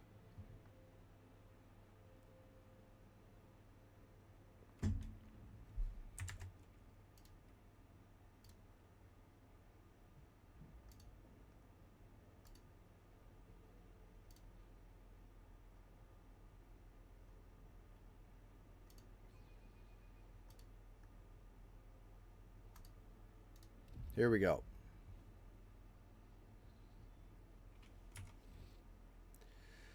He's still alive. I fucking don't like that you have to walk goddamn all the way here. Your lordship, Clementia looks away from her data slate. I hope your stay and are going to be beneficial to mental health. I must take my leave. So who do I fucking speak to then? Who's the master of ceremonies? Ah, it's you. Who the fuck are you? Look at this dingus. Alright. The servant in fine clothes offers you a deep bow. Excuse me. Your lordship, it's great honor to serve you in undertaking as monumental and glorious as the Magini Assessio ceremony. You have been entrusted with arranging the festivities. Yes, indeed, your lordship, I have been given the high honor of being steward of this eminent palace, and on the occasion of your lordship's ascension, I will be overseeing the preparations for the ceremony. House Worsarian, to whom you entrusted the arrangement of the festivities, is overjoyed at having received the honor of introducing you to your subject and humbly thanks you. Is everything ready? The palace decorations are prepared, and we are ready to begin at your command. The festive activities in the capital have likewise been arranged. The guests of honor either have arrived on the planet or are awaiting invitation in near orbit. The servants are already in your chambers to see that you are impeccably garbed for the occasion. Then let us begin. May the Emperor be with us on this day. Oh, shit. I should have waited because of the time. I'm looking at the time here. We have a break coming up in a moment. I should have done that. But you can only fucking... Oh, stall so long. Oh, pardon me. Here we go. I imagine we'll have stuff to do during this particular what's-its.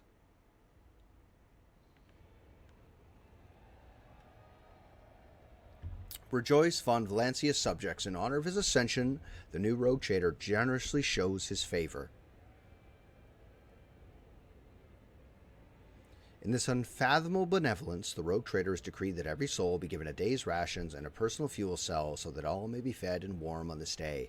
Praise the rogue trader's magnanimity. Hello, Anguished! It's good to see you. How are you today? Are you well? I should hope. That you are. Well. The crowd below is roiling. their electrified exaltation filling the air of Dragonus. Thousands of throats chant your name. You are the apex of this world and all others.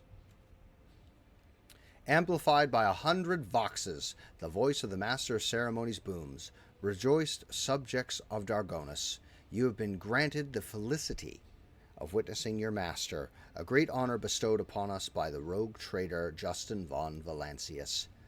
Gracious savior of Dragonus and vanquisher of the blaspheming inhumans, may their unholy kind perish in the flames of righteousness. Excruciator of heretics, who eradicated the corruption of the archenemy worshippers and cleansed Janus. Gracious protector of footfall, patron of trade. A hush falls over the crowd who gaze upon you in adoration. Many of them bear terrible scars from the recent battle of Dragonus. Like children, they await the word of their almighty Father. Fear not the coming day. Henceforth you are all my charges. Joyful cries carry your name upward beyond the atmosphere of Dragonus all the way to the Emperor's throne. So much gold and white. Cassius stares at the crowd enraptured. It seems that this massive gathering of exulting people is just as erotic and captivating for her. Exotic, not erotic. Capturing her is a sight of a bona fide navigator. A representative of the mysterious and powerful Navis Nobilite is to your subjects. Adequate. Yeah! Dragonus has not disappointed. Abelard forces a smile of satisfaction from his face and whispers to you, "You remember the next part, yes, your lordship? You will be asked to take the oath." The master of ceremony bows to you with great reverence. "Let the oath of the von Valancius dynasty be taken. Please repeat after me, your lordship. I, Justin, rogue traitor by the grace of the Emperor, vow to be a paragon of humanity."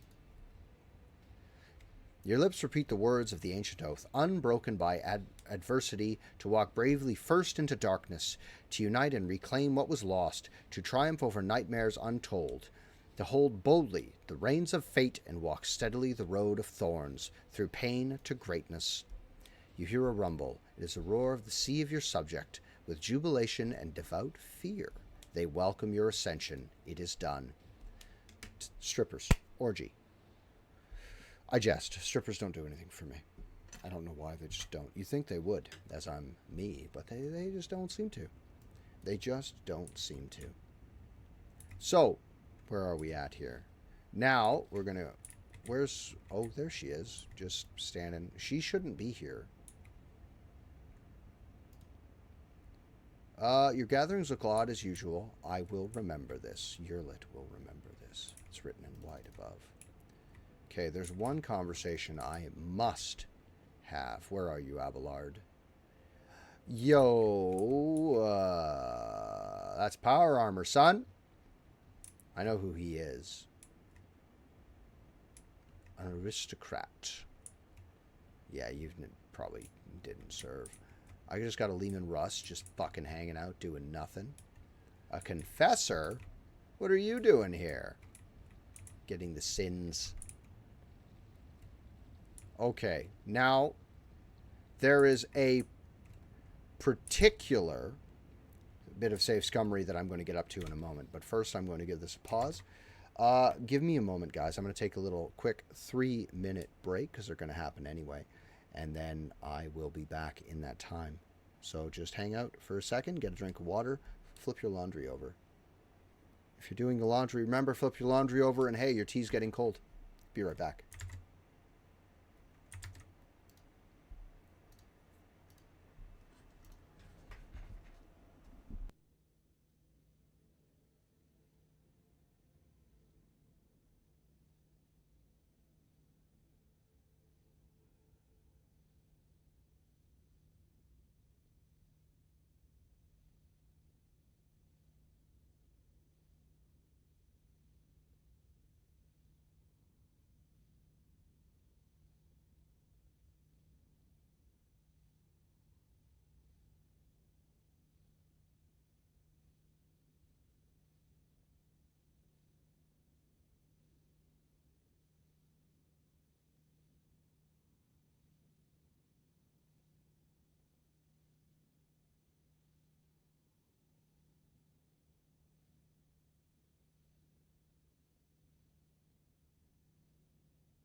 Sorry. I didn't mute my mic. Silly me. More is a fool. I got an apple. So we can sit here. Because I'm not going to eat my apple while I'm trying to read to you. But, what fight did you lose, my friend?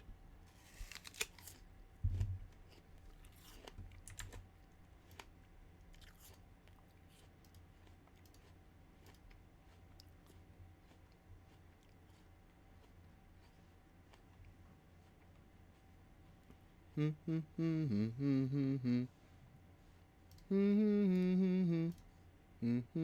really think you can... Do that. Do that. Take this.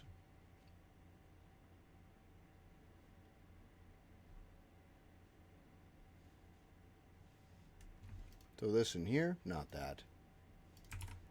Throw that in there. Ooh, that's something we're going to be doing later.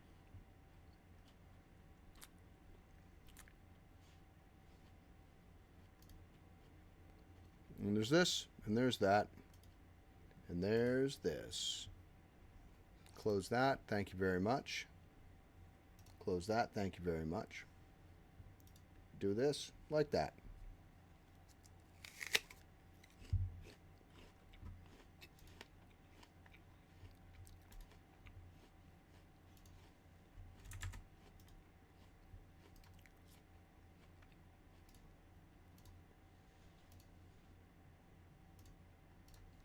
Close that off. That's finished. That's the idea that we had. Go back to here. Flip to game capture. And continuing on. So who are we to speak to here? There's a lot going on. Let's speak to Abelard. Ah! Governor Urban Drivestream stands surrounded by highborn guests like a planet orbited by many moons. All of his charm is directed at a man resplendent power armor adorned with the sigils of the Inquisition, but as soon as you approach Drivestem, is the first to give you an elegant bow, getting ahead of the rest in the expression of loyalty. This is a great day, your lordship.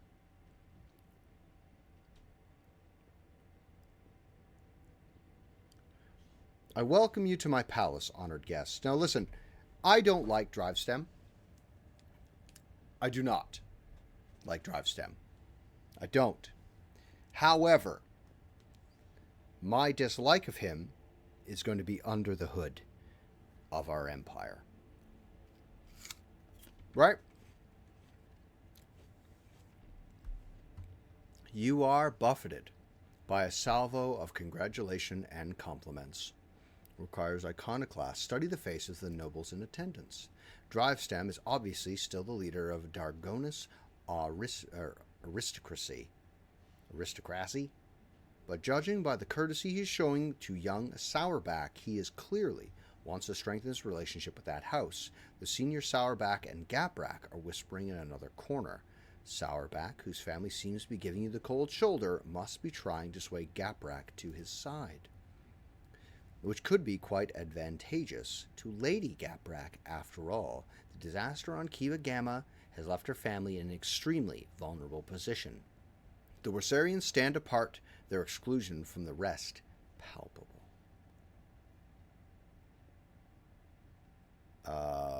Look at the guests. Among the aristocrats surrounding you, the opulently dressed Drivestem. You notice a couple of young nobles in Sourback, Gaprack colors. It would seem that major noble families of Dargonis have decided to introduce their younger members to high society. Who's this fucking raggedy-looking guy? Your armor's tight. The tall man in gray power armor adorned with a column and a skull is undoubtedly a high-ranking inquisitor. He keeps the periphery of the conversation, seldom deigning to comment. Next to him is his entourage, a rangy warrior in black armor and a tech priest dressed in red, whose face is hidden behind a brass mask. Abelard stands somewhat apart from the others, as if reluctant to approach Drivestem. Next to him is a young woman, and you notice a family resemblance between them.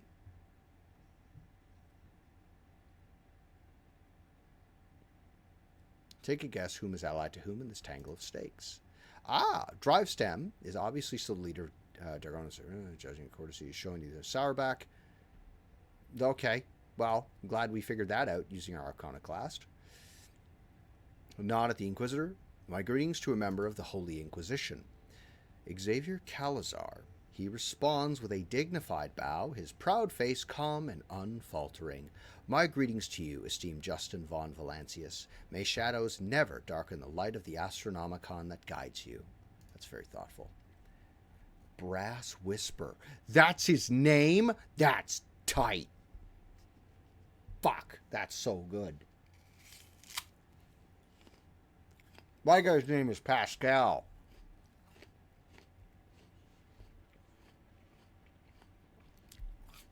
That's really good. I'm going to bask in that for a minute.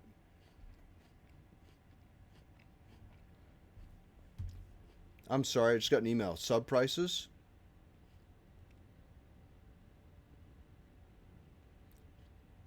Fucking Brass Whisper.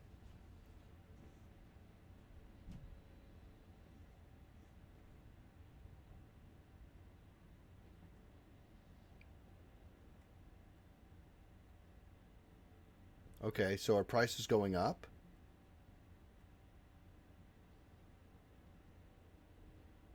Updating them. The new price for subs is $10. Tier 1 is $10. Jesus. The Inquisitor, fuck. Twitch, look.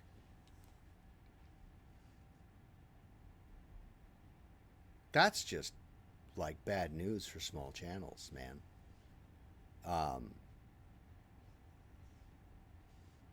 Jesus.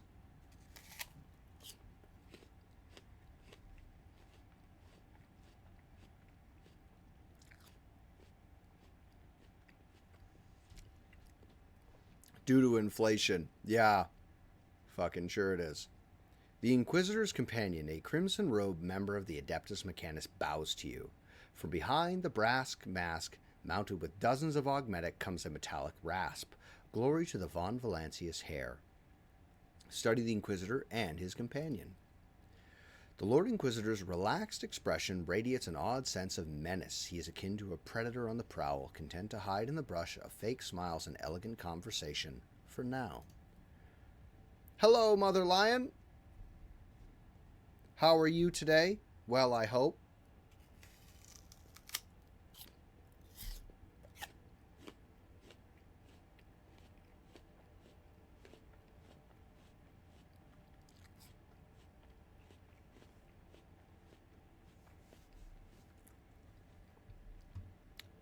Among the many augmentations, what stands out is the horribly melted, deformed cogitator connected to the tech priest's head. How it is working is baffling, and what is twice as baffling is that the tech priest hasn't replaced it yet. What unpredictable influence can this ruined implant have on his mind? An unexpected visit. I wasn't told. We're okay. Little one is good. She's crawling around. She's starting to crawl around the house a little bit. Your grandson is upstairs having a good time. He's currently enjoying a peanut butter sandwich. What else? The girls, I don't know. They're at their dad's place. I don't know what they're doing. Our young man got his license the other day, so that's pretty cool. That's pretty cool.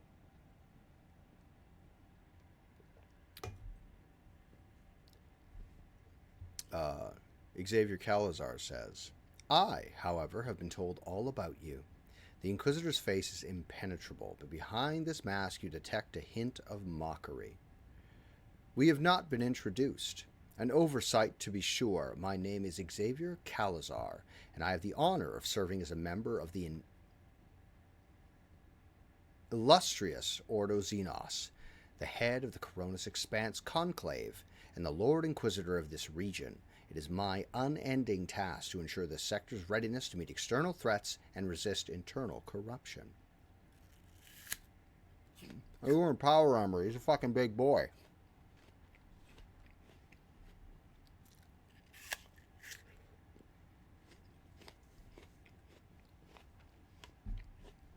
I'm almost done. Let me finish my apple here. We're at the hungries.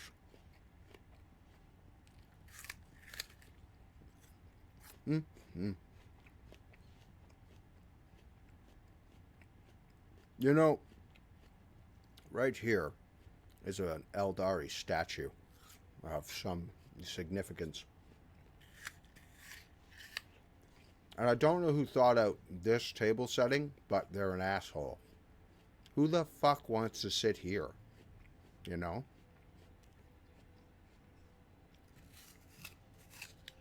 That's someone who said it never worked in a fucking restaurant.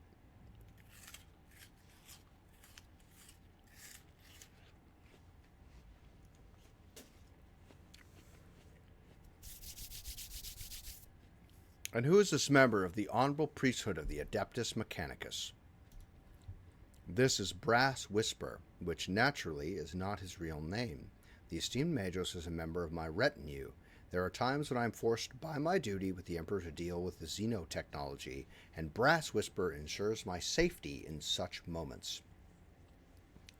Works that have been desecrated by Xenos are dangerous. They warrant his whispering cuts off, replaced by heavy, ragged breathing. It seems that the tech priest's quiet voice is not an extravagant quirk, but rather a consequence of some injury. After catching his breath, Brass Whisper continues, warrant due caution. Enjoy the party. This evening will certainly be illuminating. What were you discussing just now? We were talking about the brutal Xenos raid on our fair Dargonis. So many victims, so much damage to our industries. This fat bastard was fucking hiding while the fucking fighting was going on. Thank the Emperor that you are our protector. If it weren't for you, excuse me, the cursed invaders would have been obliterated. Excuse me. The cursed invaders would have obliterated the whole planet. He offers you a thin, obsequious smile. Holy fuck! Thank you. Wow! Everybody, look. Wow, that's for me. That's more food. It's more food for me. All right. Sharing the sector with those blasted Xenos is impossible. I hope we respond to the raid on Dargonis with a punitive campaign. Young Sourback's smile is conceited and bloodthirsty. I see you hate Xenos with all your heart. I do. This pestilence against the Emperor must be exterminated. He talks ardently and smoothly, like a commissar. He places a hand on the hilt of his finely adorned sword, his pale face ablaze with noble fury. Or they must be forced into servitude. Many Xenos are more useful alive and obedient than dead. The young man in Gaprak color speaks with a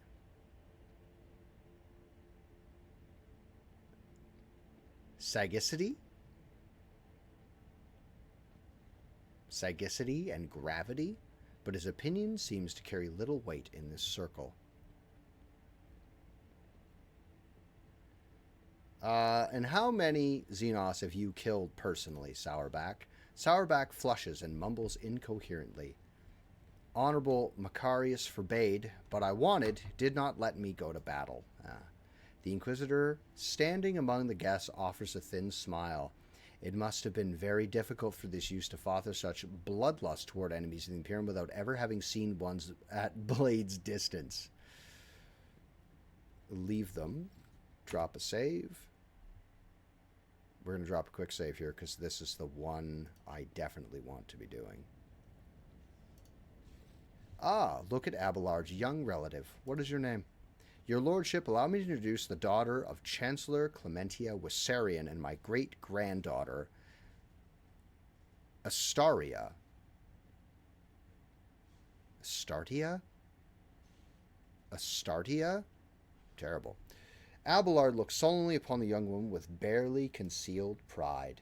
Astaria Wissarion says, I am delighted to witness you, your lordship. Asteria bows, keeping her observant and intelligent eyes trained on you. Modesty forbids my esteemed forebear to say this himself, so I will. Our entire family is grateful to you for wishing to see someone of Rosarian blood at your side as you claim your inheritance. Drivestem exchanges telling glances with young Sourback, who, judging by his face, is suddenly finding the collar of his expensive frock coat uncomfortably tight. How are you finding the reception? I asked the young woman. It is difficult to put into words, your lordship. Never before I have seen such grand and striking ceremony. Astardia's voice sounds passionate and inspired, and her eyes shine with barely contained excitement. But I was so much more amazed by your generosity. The provisions that were being handed out in the streets of the capital will make the difference between life and death for many of those who lost everything in the Xenos attack. Perception test. Young Gaprap keeps staring at Asteria cautiously and a little bashfully. It seems the boy likes her. That's the fella right there. He likes her. Where are the rest of your kin, Abelard? They are in the city, preoccupied with running the festivities and watching over some of the more crucial services. No incidents can be allowed to ruin your ceremony. Asteria frowns and adds peevishly, I asked the esteemed Abelard to put me in some important task too, but he bid me to attend the reception, where I can do nothing to serve your lordship. Nonsense. Hetka, this fucking idiot, Sourback smirks. If I had known, I too would have asked Abelard to let you miss the party.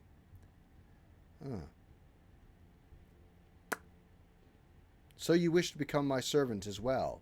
Astaria flushes and then starts talking quickly and with fire in her voice. It would seem that she finds work-related conversation far more interesting than court gossip. Of course, I've been working on a project for the last 4 years. We could set up Urbend. Hey, what's up, kiddo?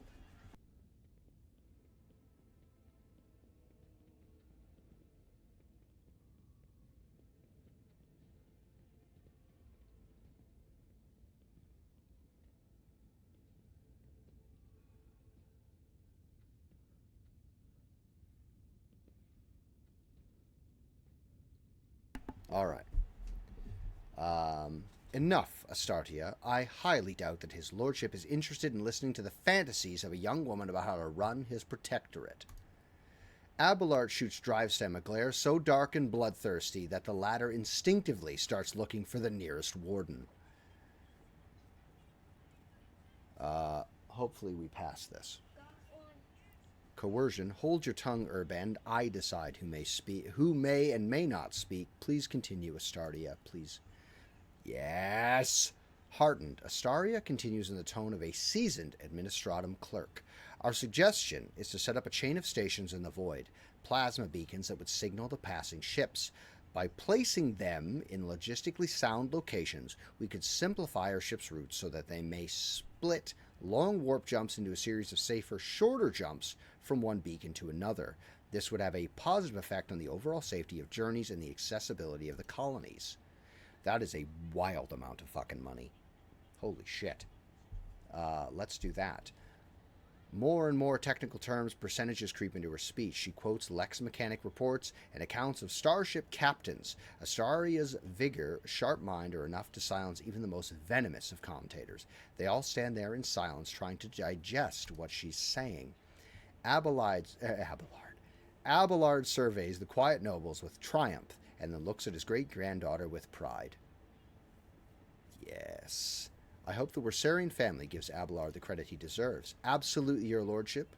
We greatly respect him for his wisdom, and he repays us with attention and kindness, she says warmly.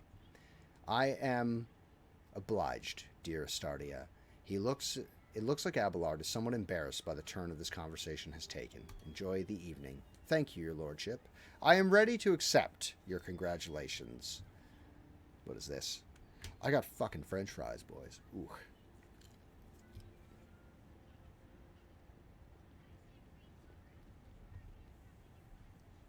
Bomb.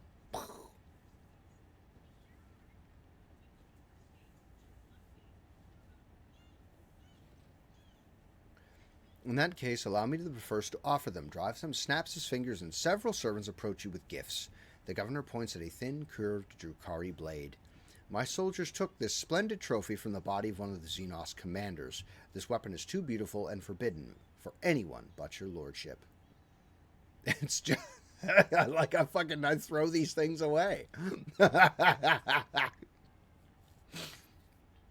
Young Sourback squeezes through the next, pushing Gaprak aside with confidence. That's Gaprak. Your lordship, House Sourback anticipates the onset of unsettled and bloody times. You're drawn? Good job. To make the ungodly Xenos cower at your approach, my family humbly presents you with a dozen pieces of secondary armament for your ship. That's not for my ship at all. Young Gaprak bows ceremoniously. House Gaprak is delighted to present you with this blessed work of the Omnissiah's smiths.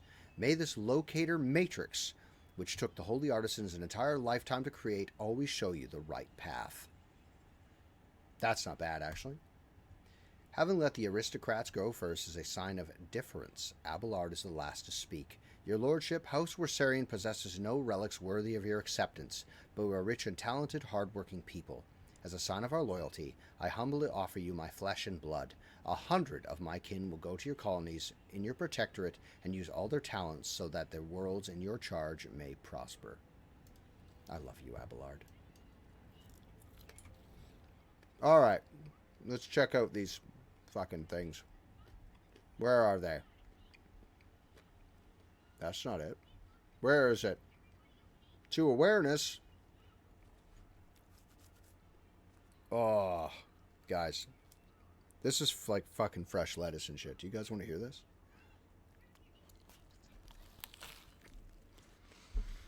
I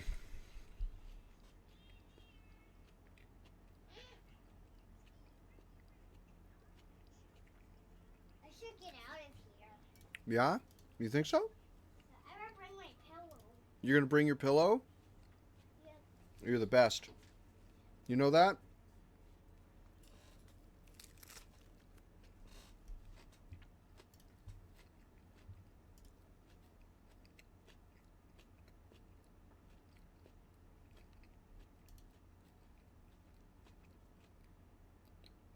Oh, yeah.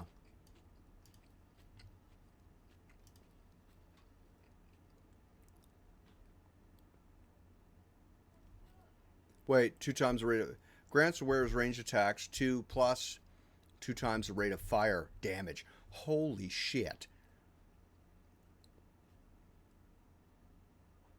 Oh my god, if I put the fucking heavy bolter on her... Oh, I gotta do the math on that. Hold on. He took my notepad. He was a good kid. I don't care. Too big fucking heart away, buddy. Stand by. Stand by, stand by, stand by. What are we at here for Argenta?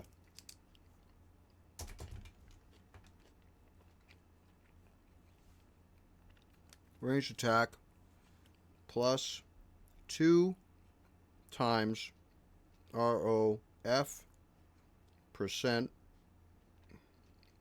dam. The heavy bolter on Argenta. Is this 10 now? 9. 8. Okay, so it does count it. All right. Okay. So it is counting them. Backpack on. So 18% rate of fire.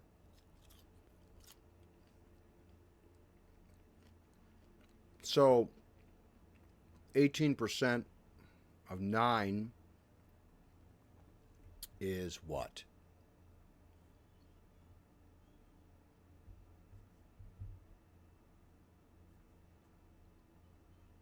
I'm bad at math. That's calendar. Calculator. 18%.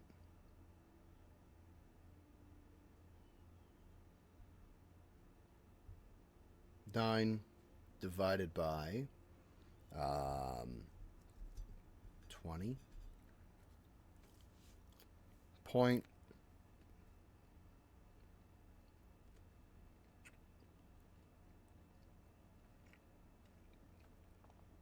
Yeah, I don't know. I don't know how to do math, but I feel like number go up. Right? Number go up. Oh, I got tomato all over my fucking desk. Icky.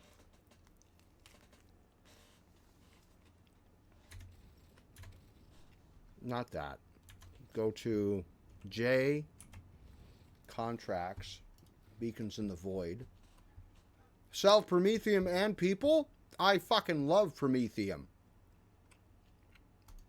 Complete contract. Yes, please. Fuck me, this burger's good. Guys, I gotta tell you, I really love being a cook. Like, I really do. I love cooking food. Alright, so that's sorted.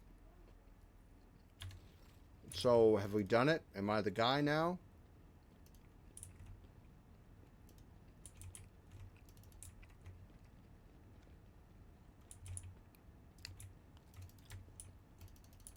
Have we done it all?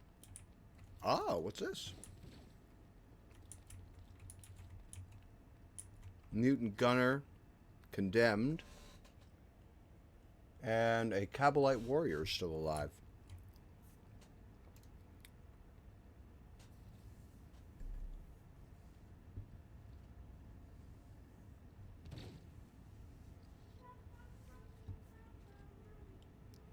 What are you doing?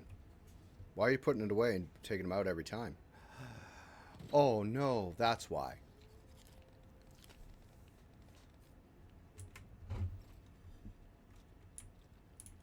They're still alive. You're shit. What are these?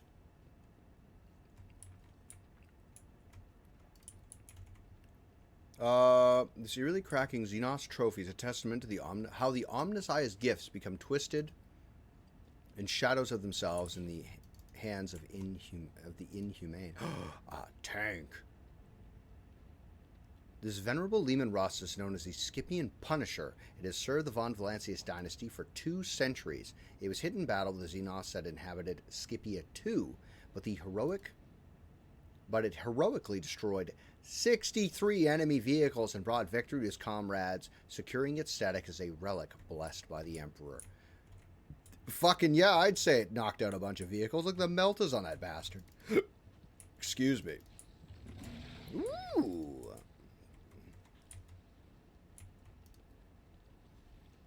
Wild xenobeasts are growling ferociously, adding a flair of thrilling danger to the mood of the palace. Please let me go. I'm not a Xenos. I'm a person. I just look different. I was born this way. Well, sucks to be you, bud. Xenos lore. A Drukhari captive is angrily muttering curses directed at the detestable monkey, promising horrible torture for everyone present. Well, I hate to tell you this, buddy, but you're not making it out of here. Fragment of an Ardali pillar from a trophy in the Rogue Trader, and never before seen oddity to most citizens of the Imperium. Very good. What's this? Garbage. Scattered haphazardly a table of bottles of expensive Amsac, plates of Provisia Nobilis, and hookahs of Obscura. Jesus, my fucking... What's this? What's this? I don't look like this. Noble features of this guardian humanity burn with righteous fury and stern resolve. Is it one of my... We have statues? This exotic statue, which formerly pleased the eyes of Xenos, now adorns the palace of the dynasty of the glorious explorers of the Coronis Expanse. I believe those are not striking scorpions, but not striking scorpions, but oh, fucking help me out.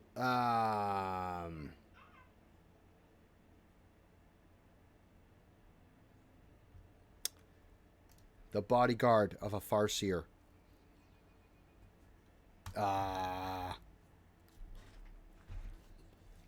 Shit. What's the bodyguard of a Farseer called?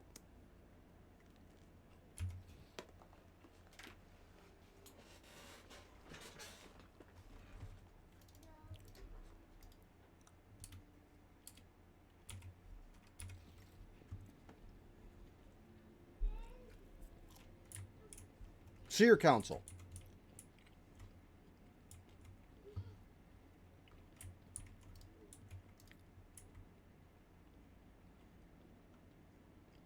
Quick save. I'm going to quick save before we talk to anybody in case there's tests or whatnot we need to pass. Cassia. Can you make it so the guests stop walking to me and asking me to open my third eye? I can certainly do it, but they will regret it. Nobody. You're no one. Wardens.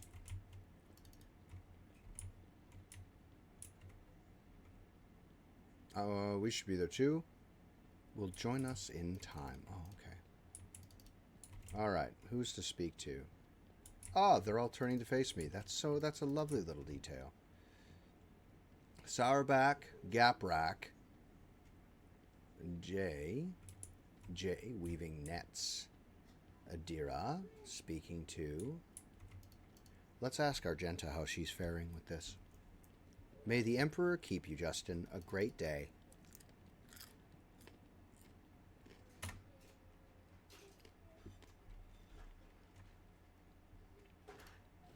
Ah!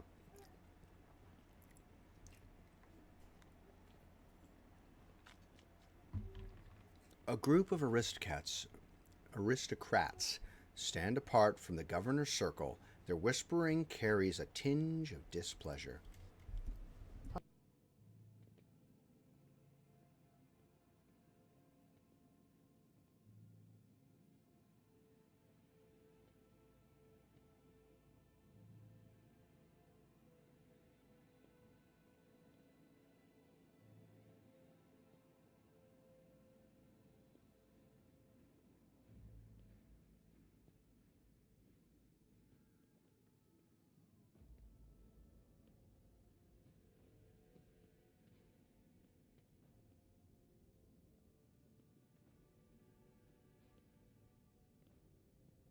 Sorry, guys. I had to turn my little dude's light on. He's just too short to reach the light switch. Because whoever, built my house, put a light switch at like head height for an adult. So he goes in there and he's like, you know. I'm finished my burger. And you guys can regale me with what you're doing today. Shit. I should make hamburgers more often. That's what I should do.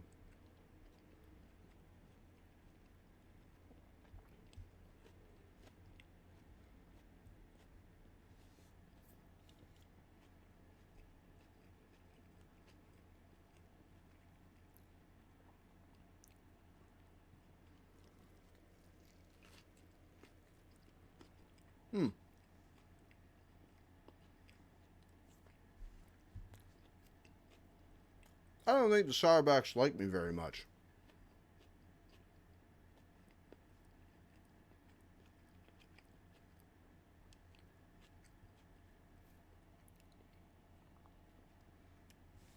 The clear leader of this gathering is a gaunt, billows-faced man dressed in Sauerbach colors. This must be Macarius himself, head of the house. He offers you a ceremonious bow. My congratulations, your lordship. Toria Gaprak. May the Omnissiah grant you understanding. The woman with whom he is conversing, the one dressed in a robe with a gear-shaped adornments, is Toriana Gaprak. It is difficult to read her face due to being covered with numerous augmentations. And they're just standing there, just talking. There's no, oh, there it is. That's her, right there.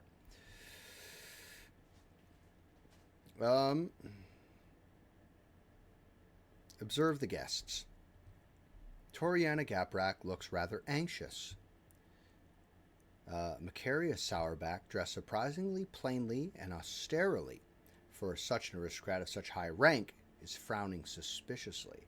He came to the reception with a companion, a woman of dazzling beauty, wearing a gilded augment necklace around her throat. His wife, probably.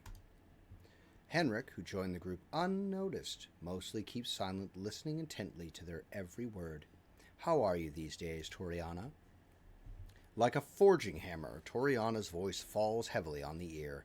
The corruption of Kiava Gamma was a great blow to my family. The contemptible Hubris Delphim betrayed our trust, desecrated the forged cathedrals, and took my esteemed cousin's life.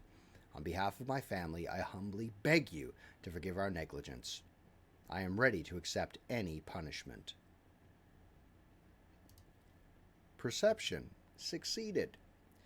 There is something lurking behind Toriana's repentant expression, a grudge. It would seem that she was personally offended by the nightmare into which Hubris Delphim plunged her domain, and she feels betrayed.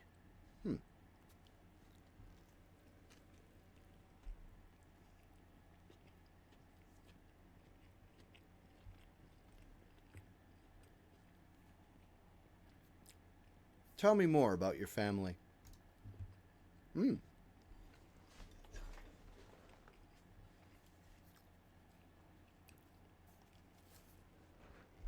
We Gapraks originate from the Calixus sector, from the cluster of planets known as the Lathe Worlds. We worked faithfully for the good of our masters there, the Adeptus Mechanicus, and through our service we gained a spark of the Omnisci's knowledge. Then fate tied us through the bonds of fealty to the venerable von Valancius dynasty, and we found ourselves in the Coronis Expanse. Generation after generation, we fulfilled our duty faultlessly until Kiava Gamma destroyed and disgraced our name. Do your part to heal the wounds inflicted on Kiava Gamma, and your house will be forgiven. Toriana raises her mechanical eyes to the ceiling. I swear on the Omnisci's all-encompassing insight, we will make every effort to justify the cost of its resurrection. Macarius scoffs. It was only a year ago that none could doubt House Gaprap's usefulness, yet here you are, Toriana, on your knees, justifying the cost. Macarius, I'm surprised you deigned to make an appearance here this evening. Macarius's face twists into an unpleasant smile, which makes the artificial skin on the left side more prominent. I am a servant of the von Valancius dynasty. Had I not come, I would have committed an act of unacceptable insolence and damage to my family's honor. Macarius's wife offers you a charming smile, as if apologizing for her husband's vitriolic tone. Her large eyes are brimming with curiosity. What has so displeased you, Macarius? Macarius says with caution, I am your dynasty's loyal servant. But you have asked, and I will answer. Too long has the Cronus Expanse lived under the rule of rogue traitors. The privileges granted to them make people think that commoners, too, can dismiss the prohibitions of the Imperium. For the good of the sector, rogue traitors must become paragons of the law, not exceptions to it. But they do not... But do many warrant holders exhibit lawful conduct? No, they do not. Even you, your lordship, are subject to the strangest of rumors, and you have had... Jesus, my dyslexia. It's just all over the place. And you have just recently inherited your protectorate. Conrad Voitkir's people, for instance, claim that you had a hand in the esteemed Theodora's demise and accuse you of many other misdeeds. It doesn't matter whether or not the claims are true. The people hear them, believe them, and think that they may follow your example.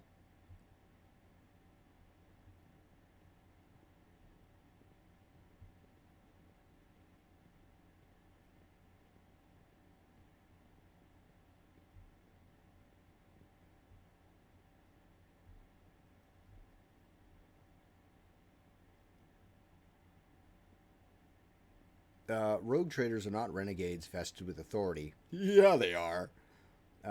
We are the long arm of the Imperium, and I shall prove it to you.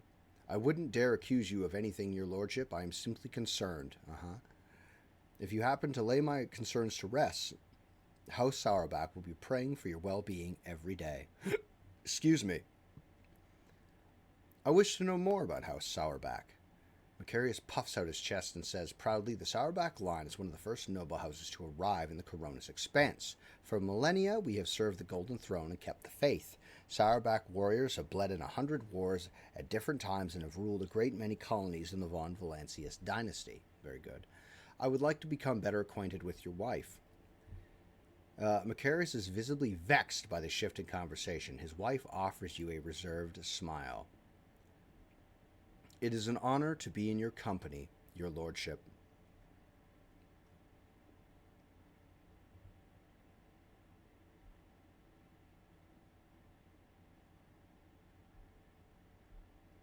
Let's do Lore Imperium. I wouldn't dream of claiming to bear any resemblance to a great saint. That would be blasphemy. Regina's voice is friendly and calm, but she keeps glancing at her husband.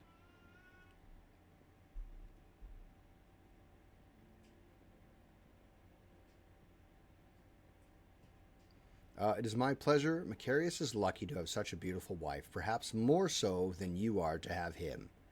I shan't continue to test Macarius' loyalty by speaking with his beautiful wife any longer. I am glad to know that you think highly of my beauty. I kind of want to go back and make sure to get that test to pass.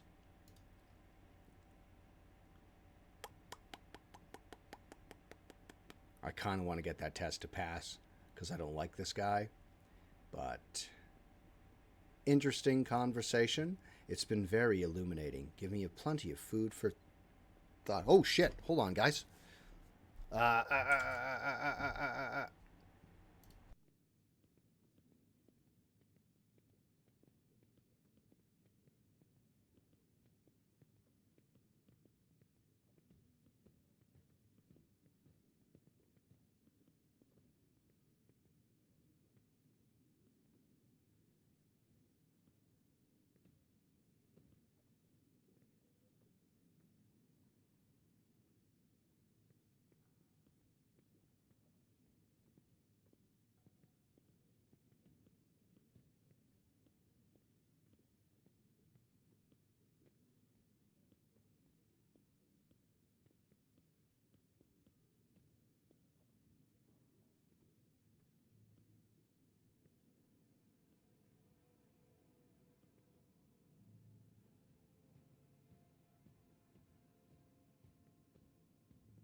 Yeah, we're solving a mystery, dude. Yes. We're solving a mystery. Sorry about that, guys. I got a phone call. It was about work. Who mystery? We're solving a mystery. It hasn't happened yet, but there's a mystery afoot. Hey, I gotta finish. Hey. Mwah. They're foodie. Don't fall down. It's a concrete floor. They're Okay. food. They're food. I gotta go. I gotta finish. You're food. Me? Later. Yep.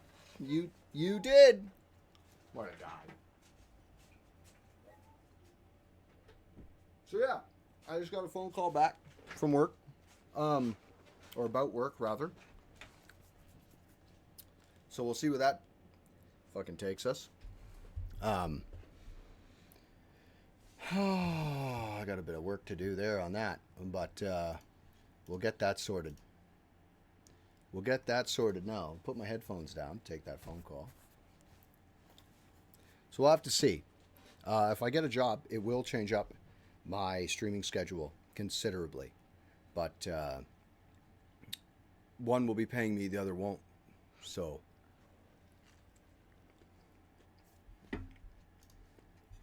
plenty of food for thought, he says.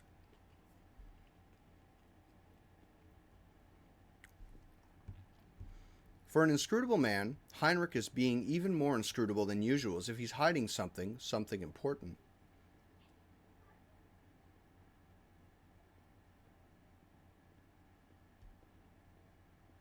Even in leisure, you never cease to be of help. I appreciate it. That is why they call it the unsleeping eye of the Inquisition. Even in sleep, I hear everything. Justin, before the gala concludes, there is something I'd like to tell you. Be careful today. I sense a wave of darkness will soon hit our defensive lines, and I hope that I will still get a chance to meet you there as an ally. Ah. Okay. Who else is there to talk to? Oh, yes, the rogue traders.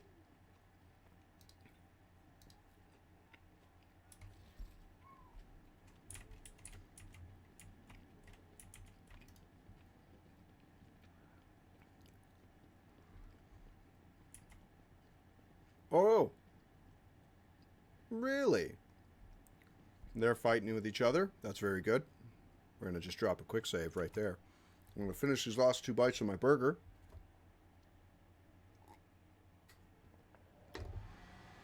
Oh, the fucking hot water tank is on. All right, so.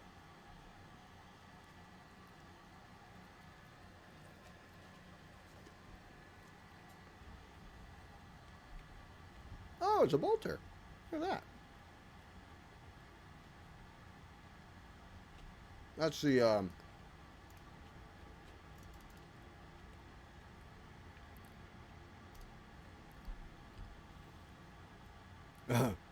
Caligos Winter Scale. Justin, there you are. Welcome to the circle where each member is as powerful, ambitious, greedy, and vain as the last. That is to say, the noble rogue traders. Incendia Chorda is watching him with barely suppressed contempt. Yes, you have found yourself suitable company, Caligos. At the very least, now you can enjoy idle diversions, boasts about your power, and indulge in profane pastimes with one who is your equal, rather than a member of the lower classes.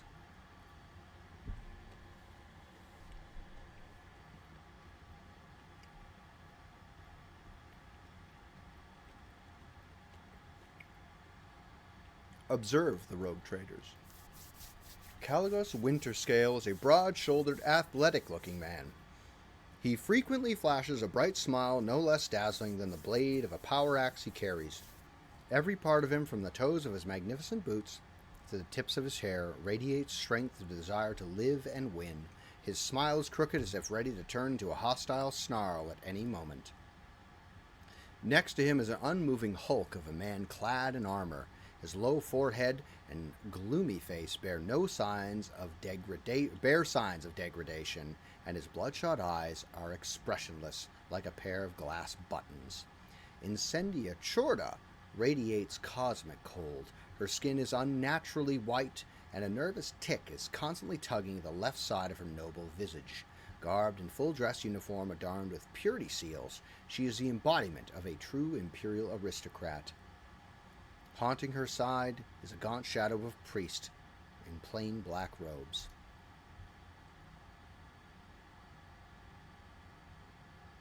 Jesus. Hieronymus Doloroso, whom you met on Footfall, gives you a respectful nod.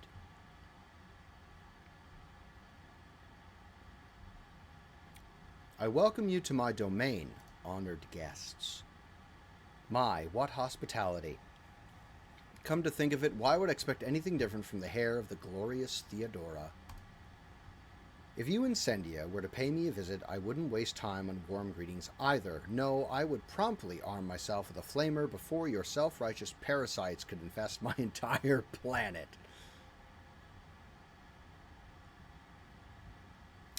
Caligos, thank you for your visit. Caligos gives you a cheerful and somewhat feral smile. I should be thanking you. Excuse me.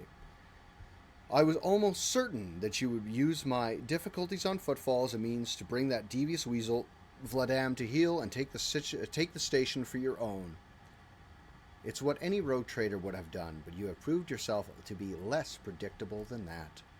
Well then, since you have turned out to be a pleasant surprise and stopped Incendia from snatching my possession, I will compensate you for your efforts. I'll have a nice little world I conquered that I can never seem to get around to. I'll throw it in along with a more substantial gift that I have brought. Thwarting Incendia Chorda's ambitions deserve a worthy trophy. He snaps his finger, and the armored brute hands you an exotically adorned rifle, clearly not of human making. It's a trophy from a good hunt. You and I should hunt together sometime, so you can show yourself in new action. New blood. Fuck's sake. So you can show yourself in action, new blood. Caligos exuberantly punches you in the shoulder. Thank you for such a wonderful gift. Kill someone important with it. That would be my best show of gratitude.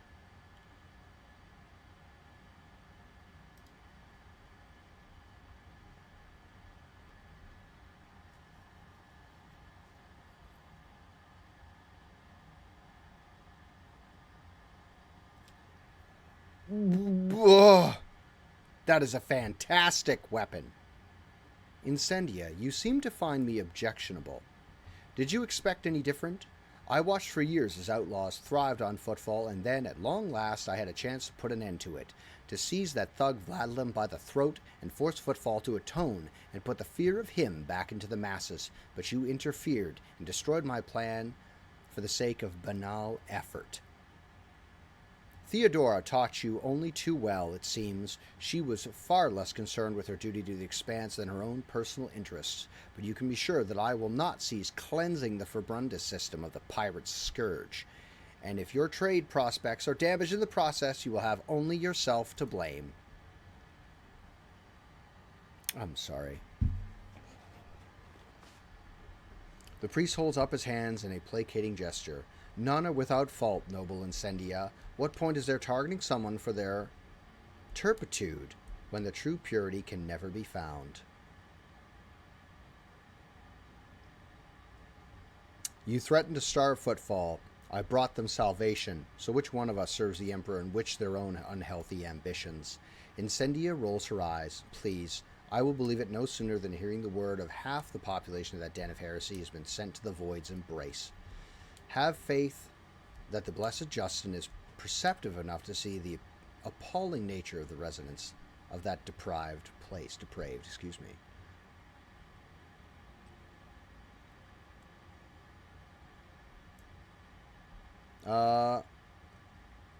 Jesus. Hieronymus? Jesus. It just keeps moving. This is amazing. I mean, look, dyslexia sucks when you're trying to read, right? But the fact that the letters keep moving around on me the way they do, which is why I've been pronouncing it different, like every single time, that might be fun. Just embrace it.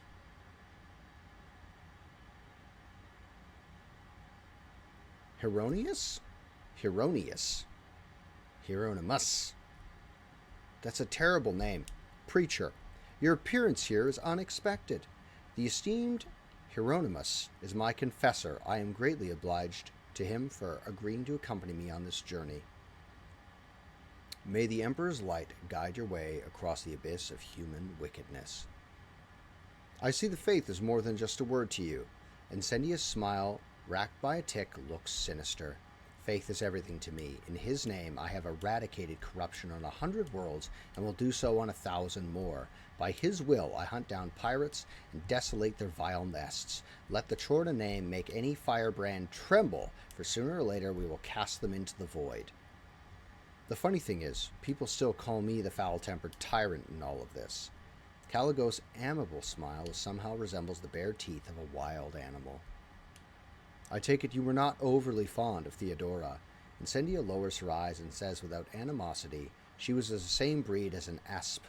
She stops short, then continues in a lower voice, conceited, insolent, unaware of the Emperor's stern gaze set upon her. I do not doubt her wisdom and courage, but Theodora did not have a shred of humility or fear of his wrath. Lore test. Asp, that must be a spice. A spice Chorda, you remember the name? From what you recall, she was a rogue trader too, and a renowned one at that. Aspis? Aspis. Well, I, for one, liked Theodora. The stories they told of her travels to the nameless stars, and yes, there was no fear in her. Wintersail sighs penitently, and his lively expression grows a little grayer. Who is Aspis Chorda to you? Caligos snorts. Oh, this is Incendia's favorite subject. She just loves talking about Aspis. The example of the contemptible Aspis is a warning to us all. Even among rogue traders empowered by the Emperor himself, a seed of perversion can blossom. You notice Incendia seemingly freeze and choke up at the mention of Aspis, but the priest's condemning words cause her icy rigidness to evaporate and her dark eyes fill with righteous fury. Incendia's face twitches with the rhythm of artillery fire. That reprobate is my forebear and my curse. Aspis Chorda was a cruel, covetous, blaspheming monster. She fraternized with Xenos, despised the faith, and she robbed and slaughtered. She was drawn to dark secrets. One day she boarded her ship and vanished in the depths of the Coronis expanse. She was declared missing, but I know the bloody day will come when we see Aspis Chorda's battle flagship once more. Why would you call it battle flagship? Thank you for your visit, Incendia. It will not be a long one, I assure you. What do you think of the celebration? I like it. Caligos looks around the hall curiously. One can instantly tell that we've been invited by a rogue trader, not some administratum bootlicker. We are conquerors of wild sectors, slayer of unknown beasts, and executioner of Xenos empires. Caligos, you should take this opportunity to learn. This is what the palace of a rogue trader looks like, not some Xeno menagerie in a pirate's treasure hold, or however difficult it may be for you to believe, an orbital brothel. I kind of like this guy a lot. I like him a lot. Oh, believe me, I intend to enjoy myself to the full, to justify so long a voyage, if nothing else. Keep the faith, Justin. The Emperor protects. He does. Amazing. Chronicle contains a long list of pirate dens annihilated by the Wandland dynasty and the planets brought into the Protectorate. Well, save game. Little bit left. We have a little bit of time left. I hope your lordship is pleased and not yet tired. If you wish to revive yourself a little, I would suggest proceeding to the courtyard. If I may be so bold, many guests have chosen to move into the fresh air and will be eager to offer you their congratulations. What do you think of the reception? It is magnificent. I dare say it will live on as the premier high society event of the sector for many years. I am weary and wish to retire to my chambers. Your chambers are ready, but I must inform you that the servitor over there, Master of Ceremony points at a server standing in the corner, dressed in your ship's livery, approached me and said it has a message for you. Its speech was surprisingly fluent and expressive for a servitor, so I think someone must have put this message into it. The Master of Ceremonies drops his voice to a whisper. It could be a secret dispatch. I will return. The last thing I wish to do now is speak to a servitor. Please allow me to escort you, your lordship.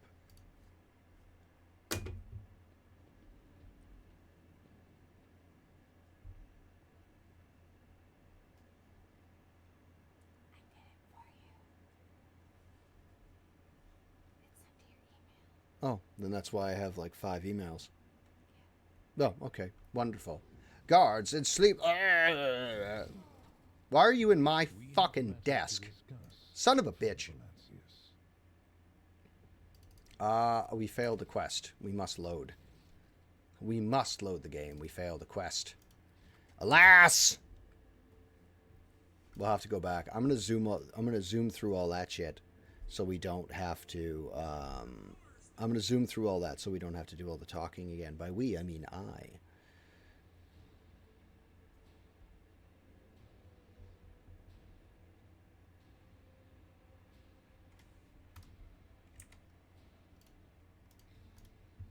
Not that.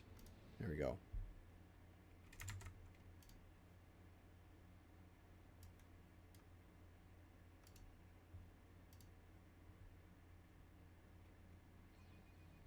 Here we go.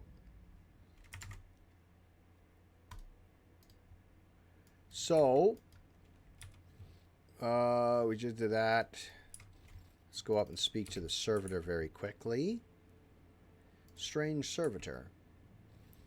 Pascal greets you with a bow, extending congratulations to Unit Justin von Valancius on attaining your new legal status. The servitor standing next to him is examining you obliquely. He quickly looks away upon realizing that you have noticed. How are you finding the ceremony? The tech priest surveys the hall as if conducting a thorough analysis, then concludes disorderly. Yes. What is this servitor? It is Nomos's new repository. Nomos, this unit identifies as Justin von Valancius. Two-way identification complete. The servitor looks at you again, no longer trying to avoid your gaze. Its face is twitching as if the muscles have forgotten what facial expressions are and are now struggling to make its features look amiable. We are Nomos. We have made use of this receptacle to leave the ship. Greetings, Nomos. The servitor leans forward. We enjoy greetings. We enjoy communication. Nomos require communication. Knowledge, movement. Majos Pascal compelled us not to speak with anyone other than him or you. It is disappointing, but at least we can observe. Nomos has changed since last we spoke with you, Justin. We are now able to conceptualize our previous experience, that of solitude, and we no longer enjoy it. Pascal, I believe you intended to invest what Nomos is. Every 15 watches, I commune with Nomos' code and spend prescribed lengths of time in calculus meditation. However, the Omnissiah has yet to bless me with an answer. All I can say is that the capabilities of the entity Nomos are extraordinary. The ship's hallowed systems sing beneath its touch.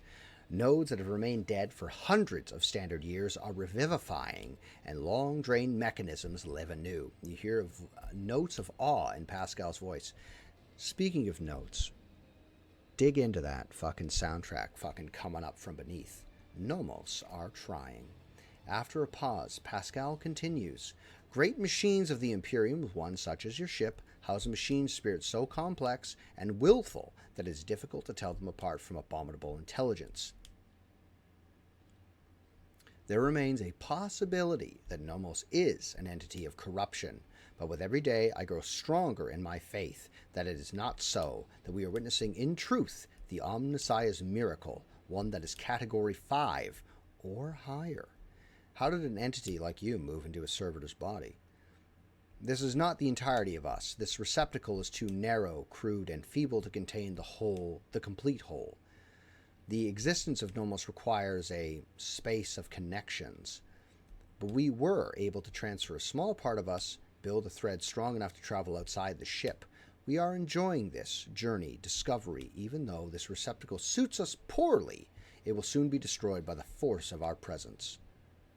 Nomos, what do you think you are? Nomos are consciousness, awareness, knowledge, movement, always movement. The servitor pauses briefly. We do not know what we are. We have no past. We have awakened in the depths of the ship upon answering a call. Our first clear memory is the call of your blood, Justin von Valancius. We call the plea for help near a place that is called the Warrant Chamber. Okay, so I woke it up. It's a sentinel of the Warrant. All right. We know that. Like, this is absolutely an AI. It absolutely is. Why have you brought it here, Pascal? Entity Nomos asked permission for this visit. My objective was to observe the process of integration into a servitor. We wanted to see, observe, cognize, speak. The servitor makes a strange, wavy gesture with his hands. It looks at once very human and far from anything human. We want to speak with you. Will you speak with us? Of course. What do you wish to speak about? Many things, happening, events, decisions. The servitor's eyes roll in their sockets before focusing on you. We have been observing you. You do things that we do not understand. We want to learn why. We remember the day we first met you. You gave us your blood to drink.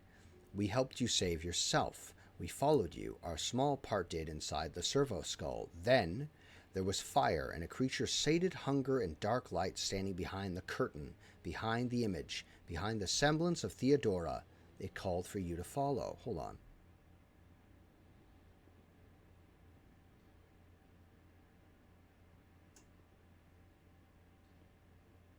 Behind the curtain.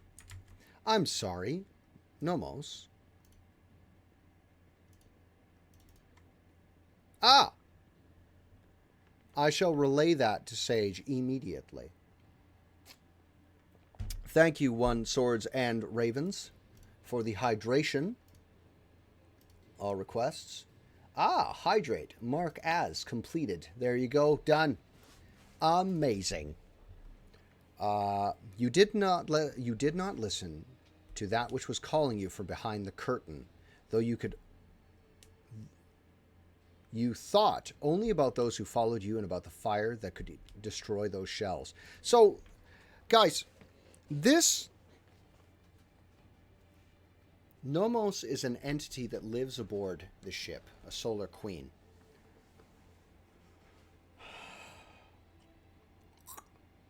He's talking about the curtain, can see behind the veil.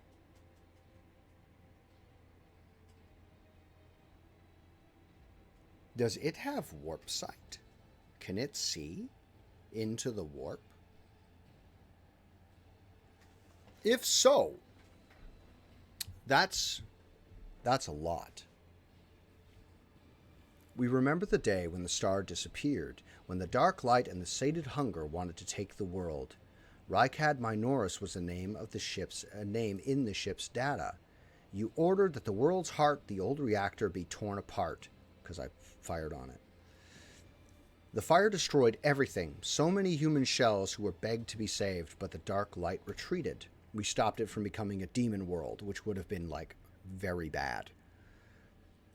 We remembered another day. We awakened inside the ship.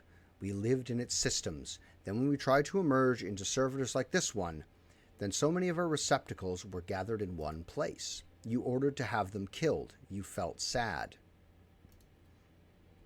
Oh, because it was human souls trapped. That's what it was. There were human souls trapped in the servitors, and then my character had them killed so their souls could be at peace. This is what we have seen. Among many other things, we have begun to understand. We think that we have. That we do not know everything about humans, and you, Justin von Valancius. We have tried analyzing shells and defining sets of their needs and fears, their simple functions, but now we think that there is more, that there is another side that we do not see, a notion that is larger than what we can compute, something that stands above fears and needs, something that drives them. We envision this larger notion as a light, a web of light that connects humans. It may seem almost invisible, ephemeral, but it grows stronger when we are threatened. This web is always on your mind. When darkness comes, you want every thread that extends from you to shine bright so that those who follow you do not lose their way. Whenever the thread breaks, it saddens you. Do Nomos understand correctly?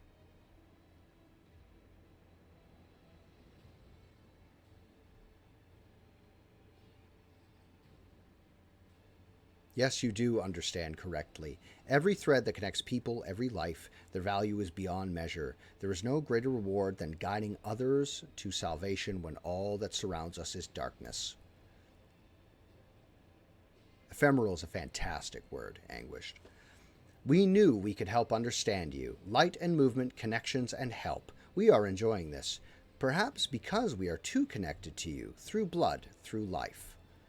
Thank you for speaking with us. Nomos are grateful. We cannot continue moving on our own.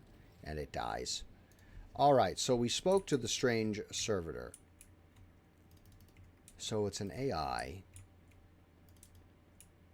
that can see the warp, that says it's related to us via blood. Oh, I have to speak to the guy.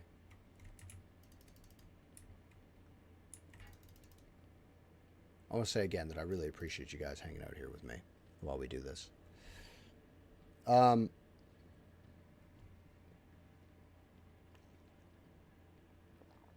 I don't know if you guys heard, but I got a call back from a place. In a way, it's my son. Ugh, I have 2 of those already, thanks. And I don't need a robot one, but wouldn't hurt. So I got a call back, Swords and Transosaurus, from a place to be a driver. I have to tell you, and I feel that when I speak to the guy again, I should be honest. I have apprehensions about driving, as you guys well know. But it's a driving job, and basically it's from this town to another town, doing deliveries all year round, winter, you know, the whole thing. Anguished, I know you live in Brazil, and I don't know what your winters are like down there, but I assure you, in Canada, they can get pretty fucking rough. So but there's nothing else. So there's that. If I get it though, my streaming schedule will change dramatically. Yes, it does. It snows a lot and it's cold here. Like -30 is normal. Celsius. -30 Celsius is normal in the wintertime here. It's not surprising if it hits to -40. Snowstorms, fucking. Well. One day, I hope you do experience the snow. It's a good time. Not when it's too fucking cold, but if it's snowing, it's not cold, right? If it's snowing, it's not that cold. As a rule. Oh. Because if it's too cold, then it doesn't snow. But I'm apprehensive about the idea of driving. But if I get into accident number 6, it's not going to be my vehicle. So there's that, and it's up to somebody else to maintain it. So anyway, Master of Ceremonies. What do you think? I already asked that question. I'm weary and wish to retire to my chambers. Your chambers are ready, your lordship. That's what I imagine he sounds like. Who's this Chungus sitting in my chair? Van Calyx. Ooh, look at this hottie. Guards, intruders. Ugh. We need to talk in private. We have matters to discuss, Von Valancius. Oh. The same man you saw among your guests is waiting for you in your chambers, with the look of someone who is supposed to be there. Pardon me? Sorry. My phone's fucking blowing up, guys. I don't know if you can hear it or not. Okay. That'll just be on. All right. He casts a cold, assessing gaze over you from top to bottom. No one save Theodore has ever allowed themselves the liberty of looking at you in such a way. We have matters to discuss. The woman behind Calazar, clad in black armor, glares at you, her face set in predatory readiness for immediate violence, the hallmark of a professional bodyguard. Your armor's cool. Isara? Huh.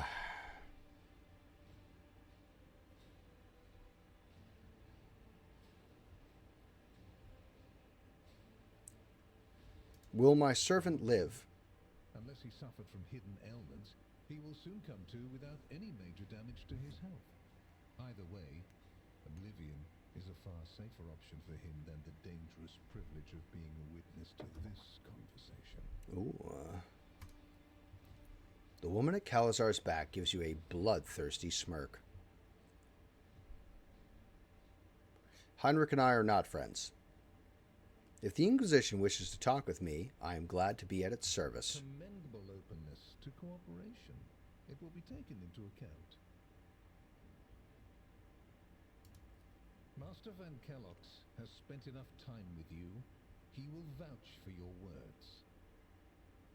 Yeah, being I'm the one outfitting him. More recent accomplishments is the suppression of a rebellion on Janus, the battle against the archenemy's minions on Kiava Gamma, and, of course, the unusual interest the Drakari have shown in you. Then that is what we will discuss. After saying these words, he shoots you a searching look from under his brows, like a regicide player who has just made the first move and is now watching for his opponent's reaction. What do you wish to know about the events on Janus? What was the reasoning behind your decision to let Xenos, enemies of humanity, live and act on a planet that belongs to you?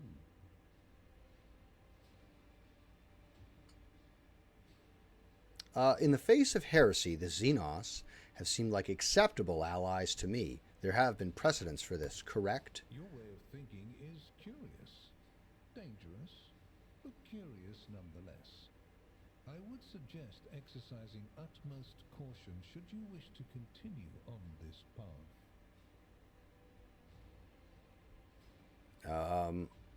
What questions could you have for me about Kiava Gamma? This is touched by chaos, must be purged with fire and condemned to oblivion. Wake up! Should Hold have the been line. burned to dust This and Oh, wow! Not to the fall. world. Hello, my friend. How are you? Decided otherwise. We're a mite bit ahead of your playthrough, I do believe. And you didn't even go to the trouble of hiding the traces of the neglect putting them committed the by wrong your way dynasty. and putting too much hands in my It was thumb. House von Valancius that gave Cubus Delphin so much freedom that he sank into seditious Why are there heresy. nails? I appreciate you very much for coming to raid. Hello, raiders. For those of you who do not know me, I am Sir Justin the Lion. I predominantly stream RPGs. Occasionally I play Minecraft. I paint miniatures as well. I am deeply invested in the Warhammer 40,000. Why is there a nail? Father of Why is many. there a nail? There's one right there talking to me right here. Now, your glove was inside out, kiddo. Put your hand like that. Yeah, there you go. I will refrain from jumping ahead too much farther. Sorry you're reading this. There you go, bud. Index, hold on. Index finger first, right? Index is the pointy finger.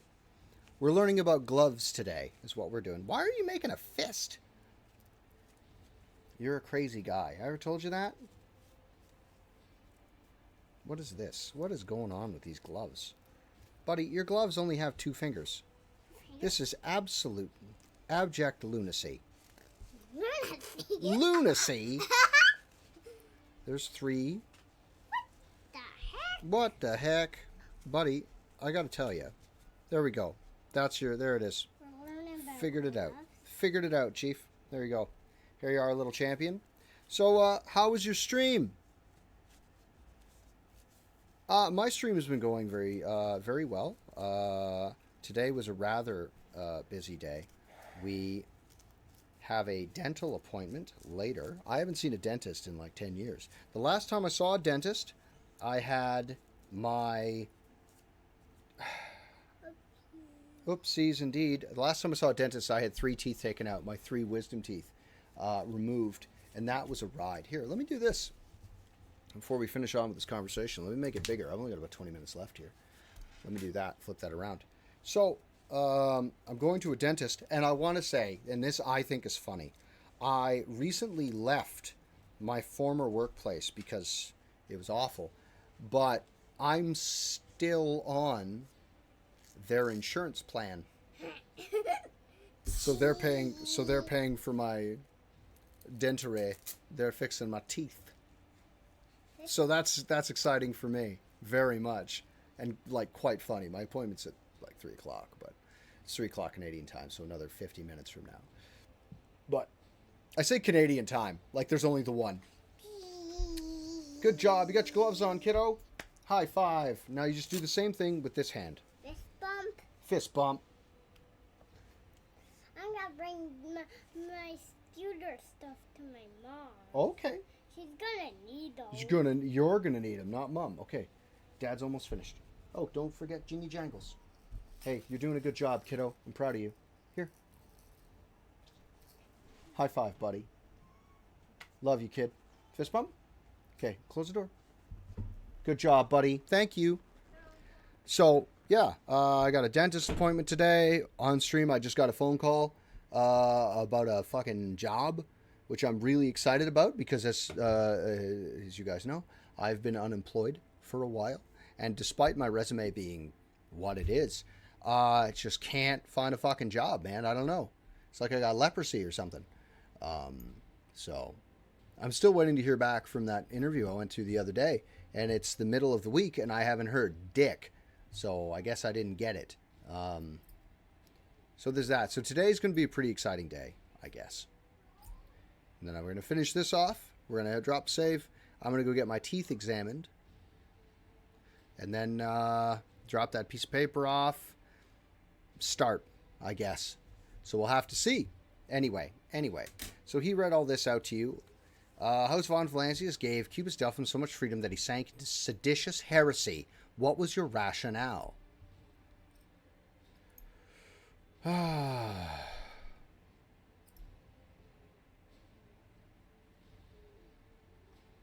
Hold on here.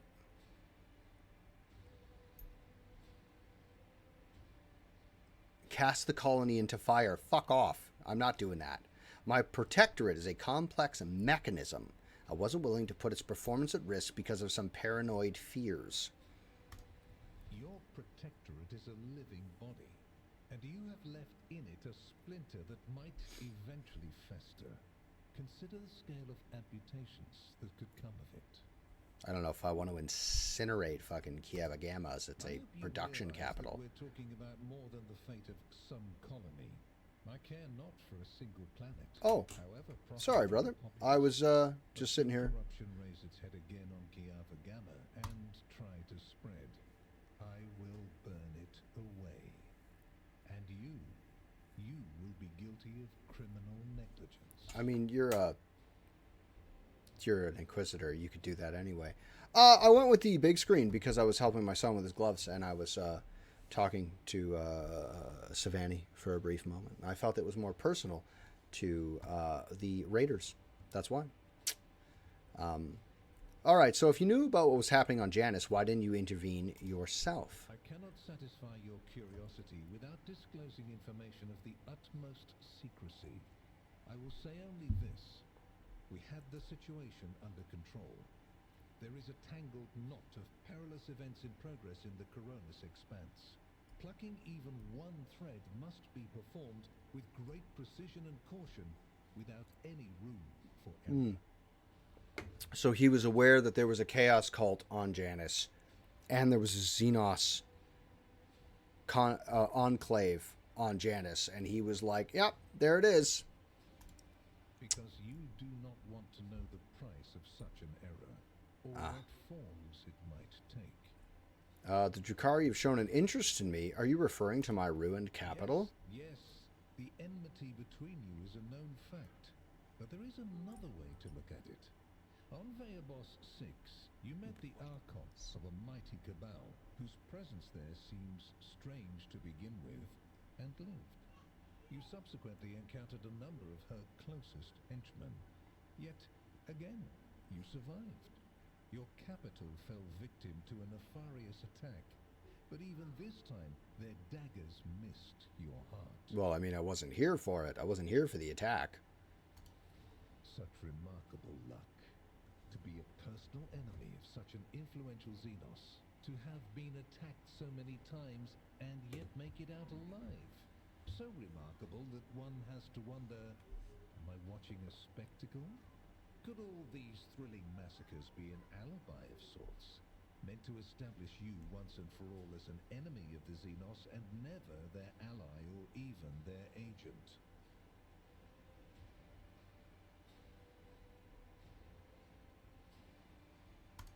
All right. Be careful with your words, rogue trader. I assure you, if the need arises, I'll require no invitation. And if my arguments sound unconvincing to you, it will not change a thing.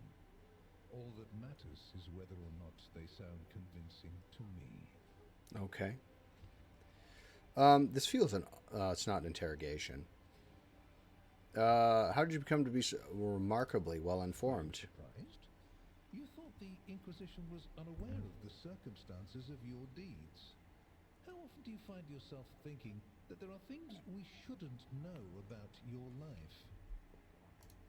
It is my job to know everything. Oh, you know what I didn't do? Very Pardon well. me, everybody. Keep that in mind.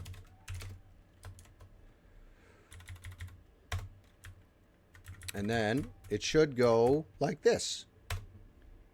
Fuck off. Ugh, I gotta sign into that. Hold on. You know what I didn't do? Apologies. Apologies. Spanning. Here you go. That should work.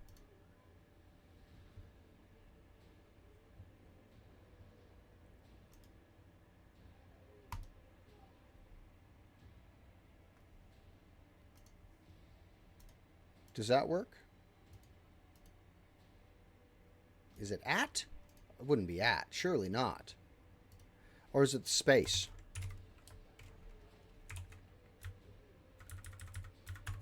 Is it the space that's doing it?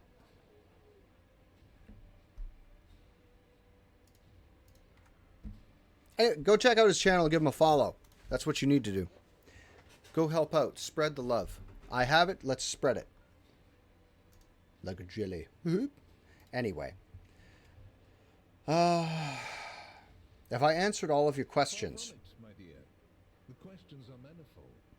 How did you manage to survive the battle that claimed the life of Theodora, who was so much more experienced and skilled than you? Is it a coincidence that you and you alone then made it out of the trap on Rycad Minoris? How much truth is there in the rumors being spread by the heretic Kunrad Voitvir about you? Was it virtuous of you to allow the warp-stricken Voidsmen to join your crew? The ones who served on the ship that was turned into a trap for you by Kunrad Voitvir? Isn't it possible that they were part of the blight he had sown? I mean... The very existence of these questions would have made many of my colleagues doubt the quality of your character. But it won't in this case. Ooh, thank you. The Inquisition, which I represent, is willing to show extraordinary faith in your person. For the sake of our invaluable partnership, I'm going to ignore any minor liberties that you, esteemed rogue trader, may have afforded yourself or may again in the future. He hasn't mentioned keeping Yurlit. Not a word about her. I hope you appreciate the generosity of this offer, as your predecessor once did.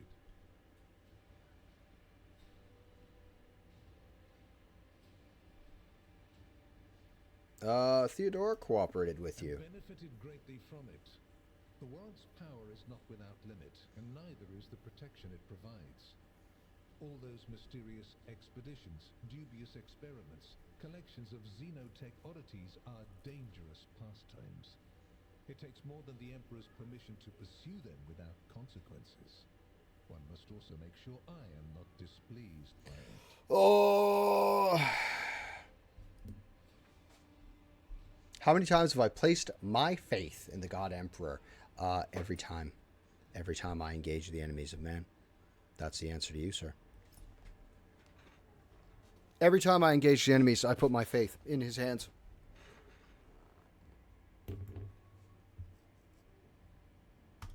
But here in this instance is the... How it works. Oh. In your retinue, there is a psyker who is yet Ooh. to receive Terra's sanction. Which, Welcome, as Draco you Bloodguard. know, is a grave threat and a blasphemy to the laws of the Imperium. I am aware of this secret, but I'm not displeased in the slightest. And so she lives on. Your handy psyker, Idira Tlass. Adira is my fucking early warning system. I fucking love Adira. She's fucking nuts. She hears voices. She's crazy. She's wicked powerful. Love her. I know that Theodora was concerned about the fate of the dynasty and certain restricting obligations. Was it perhaps due to her partnership with you? Where's the voice acting? Fuck. I cannot deny the possibility that Lady Theodora may have lamented losing some of the freedom she enjoyed prior to my arrival in the Expanse, nor will I deny that our partnership began with me exerting a certain amount of influence. Calazar gives you a sharp look. However, you are not Lady Theodora. Let us put the difficulties that encumbered our relationship to rest along with her. I do not recommend troubling yourself with affairs of the past, for they have no bearing on your present position. Theodora chose to forget about this particular matter. Follow her example and your fate will be better for it. So why such an interest then? Oh, yeah. I mean, there is something charming about having an unsanctioned psyker. It's wildly fucking dangerous. That is. Like, sanctioned psychers, still dangerous. Unsanctioned, incredibly dangerous. Very irresponsible to have. It's like having a fucking loaded gun all of the time left about. He costs too much money. All right, that's good. And he's like looking at the call. He's looking at the sheet. He's like, there's like 3 more pages left to read here, guys. Yeah. Yeah, she's an unsanctioned psyker is a very large bonfire to pull your way through. Why an interest in my person? You've been in a position of power for long, and so one can forgive you for not noticing the troubling changes. The cult of the Final Dawn is spreading in the Coronis Expanse. Not the first or the last heresy that has afflicted this sector, Ooh. but one that is surprisingly resilient. Mysterious convoys are sliding by, bound for systems in the heathen stars. Just your humdrum pirate trade, wouldn't you say? Then why are the pirates themselves clueless? The Xenos, who have caused trouble in the sector before, have expanded their activities in the last few decades, and there is a logic and a method to their previously chaotic raids. Even 2 packs of space wolves, blessed space marines summoned in my name, did not cool their interest in the Expanse. I mean, Drukhari fighting space wolves, like, fucking, it's not a big deal. They do it all the time. Happens all the time. A mighty explorative fleet, which has studied the Expanse for hundreds of years, has suddenly stopped responding to communication and sunk into a dispute over a tech heresy that was considered dead a couple of centuries ago. House Chorda has clamped down on insurgents. Yet its acts of brutality breed troublemakers just as quickly as they're executed. And this bloody carousel has consumed the attention of the esteemed incendiar. Who's a Korygos Winterscale nightmare. has abruptly lost all interest in his domain. And his only apparent concern now is hunting even more dangerous xenobeasts. That's a weird pause. Even more dangerous xenobeast. Space wolves, would you... I should have guessed that you may possibly be a Space Wolf player. Tell me about your Space Wolves.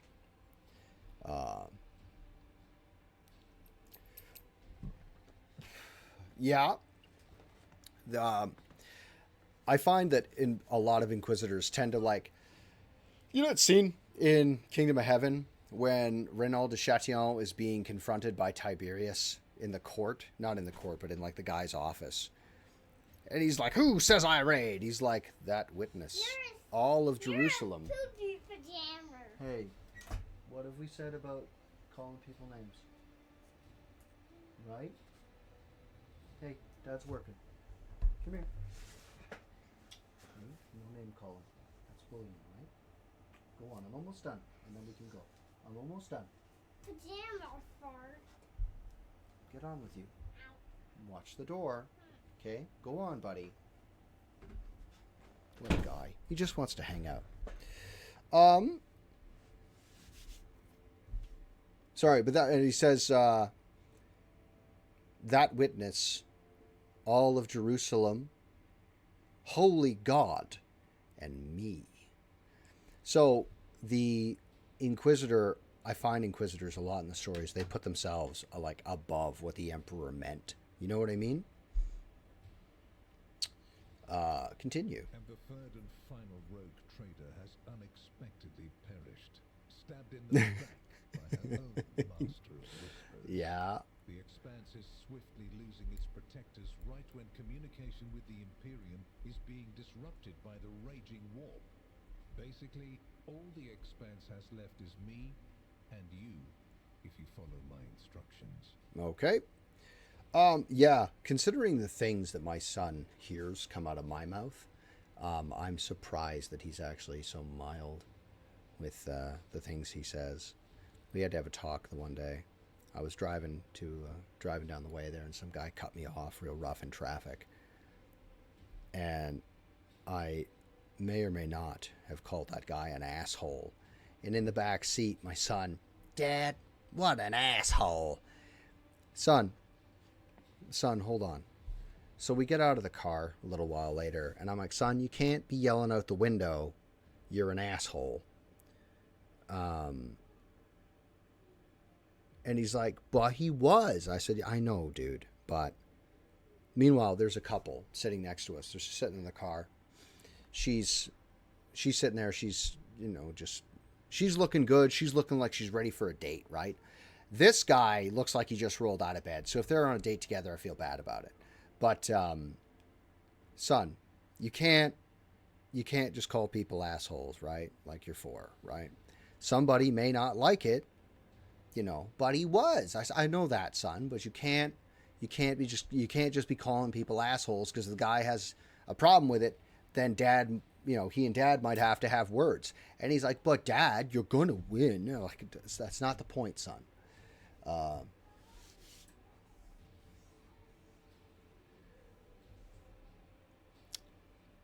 you referring to, was it the First War of Armageddon? I believe it was the First War of Armageddon. Which you'd think the Space Wolves would have had a lot more trouble with the Inquisition, considering the Celestial Lions were fucking annihilated by the Inquisition. Follow my instructions. Is Heinrich staying in my retinue, or are you taking him back? What would you prefer? And you, Heinrichs, do you wish to continue working at the Honorable Rogue Traders? Heinrichs? I will comply with any order, Lord Inquisitor. If you command me to remain in the company of the scion of the von Valancius dynasty, I won't be distressed. I want Heinrich to accompany me. Master Van Kellogg's will remain in place. It puts me at ease to know that there is someone to watch over you. Uh-huh. I consider it an honor to accompany you. Are you sure that you're straight? What kind of deal are we talking about? No deals, and Emperor forbid that I give you orders. Uh-huh. That would mean infringing on your privileges. I'm merely offering well-meaning recommendations and expecting that when the Expanse finds itself in danger, you will break away from your own affairs to heed them. I can tell you that the Grey Knights, cool as they are, were specifically meant for fighting demons and dealing with threats from the warp. I can get behind that, though they are very capable of dealing with Astartes. But it's not their primary function. But it would be bad for the wolves if the Inquisition... Exalted aristocrats presented you with many gifts. It would be rude of me not to follow suit.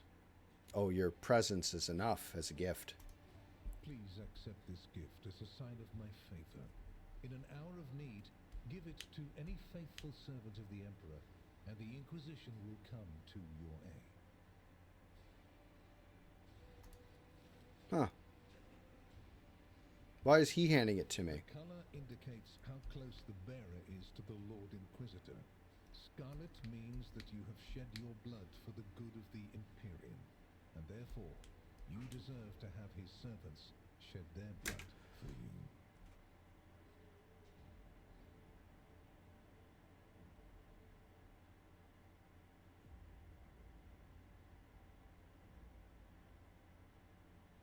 Wow.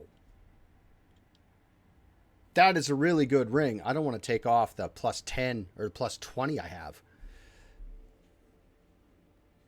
I mean, he is Logan Grimnar, I guess. But the lore has changed considerably since the Months of Shame were written, because they really buffed up the Grey Knights. But I could see Logan Grimnar doing that. Why not? Why not? Bow your head respectfully. Is there an iconoclast? No. Hereby promise to guarantee and offer the Inquisition any assistance it may require. The Emperor protects. I'm glad to hear it. Your oath has been heard and added to the record. Record? Who's recording? Here is where we part. My shuttle is waiting. It is time for me to return to my watch, for you to sleep, and Oh. for your servant to wake up. Until next we meet. Well, you will obviously want to discuss what just happened, but not now, I presume. That is a By good now point. It would be better for you to rest and think on the Lord Inquisitor's words in private. I bid you good night, rogue trader.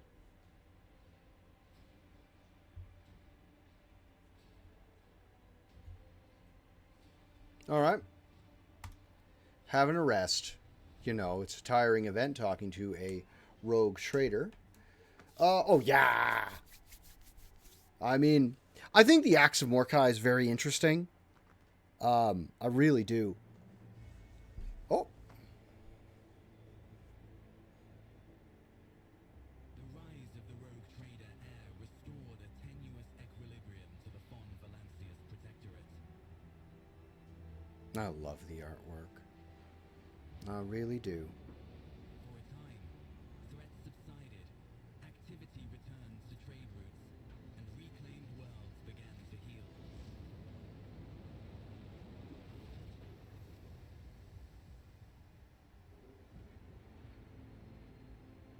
Oh, yeah. There she is.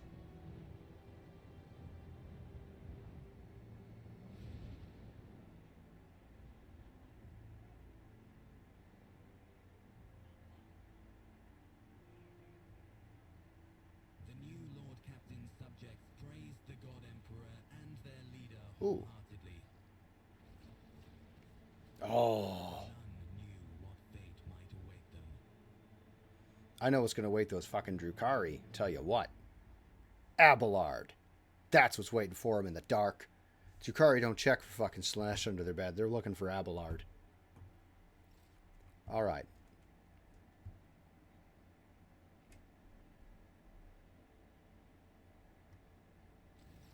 Ah, you spent the first few hours of your morning listening to the High Factorium's lengthy report on the latest trade exchanges, arrangements, disputes, and countless bureaucratic procedures. From outside the illuminated, tightly closed windows, you can hear the muffled sounds of Dargonis and its everyday life. The life that has been passing you by lately as you've been preoccupied with the affairs of your protectorate from dawn until dusk. Clementia barely contains a yawn. Once Janice Danrock is finished, she pulls out her data slate. Thank you for your report, High Factorium. Your work is highly appreciated, both by everyone here and the Adeptus Administratum. Your Lordship, we're almost done here. We just need to go over the final item on today's agenda, I would like to report to you personally.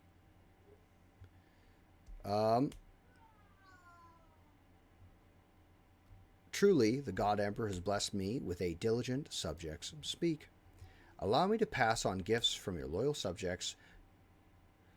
The high nobility of Dargonis. It goes without saying that every living soul in your protectorate is blessed to serve your lordship faithfully and wholeheartedly. However, this humble gesture is meant as a token of deepest appreciation of your magnanimity toward their esteemed families.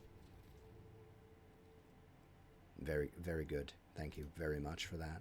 House Wersarian made arrangements for your delivery of several tons of supplies for your future journeys. The house is also transferring a regiment of its finest into your personal charge.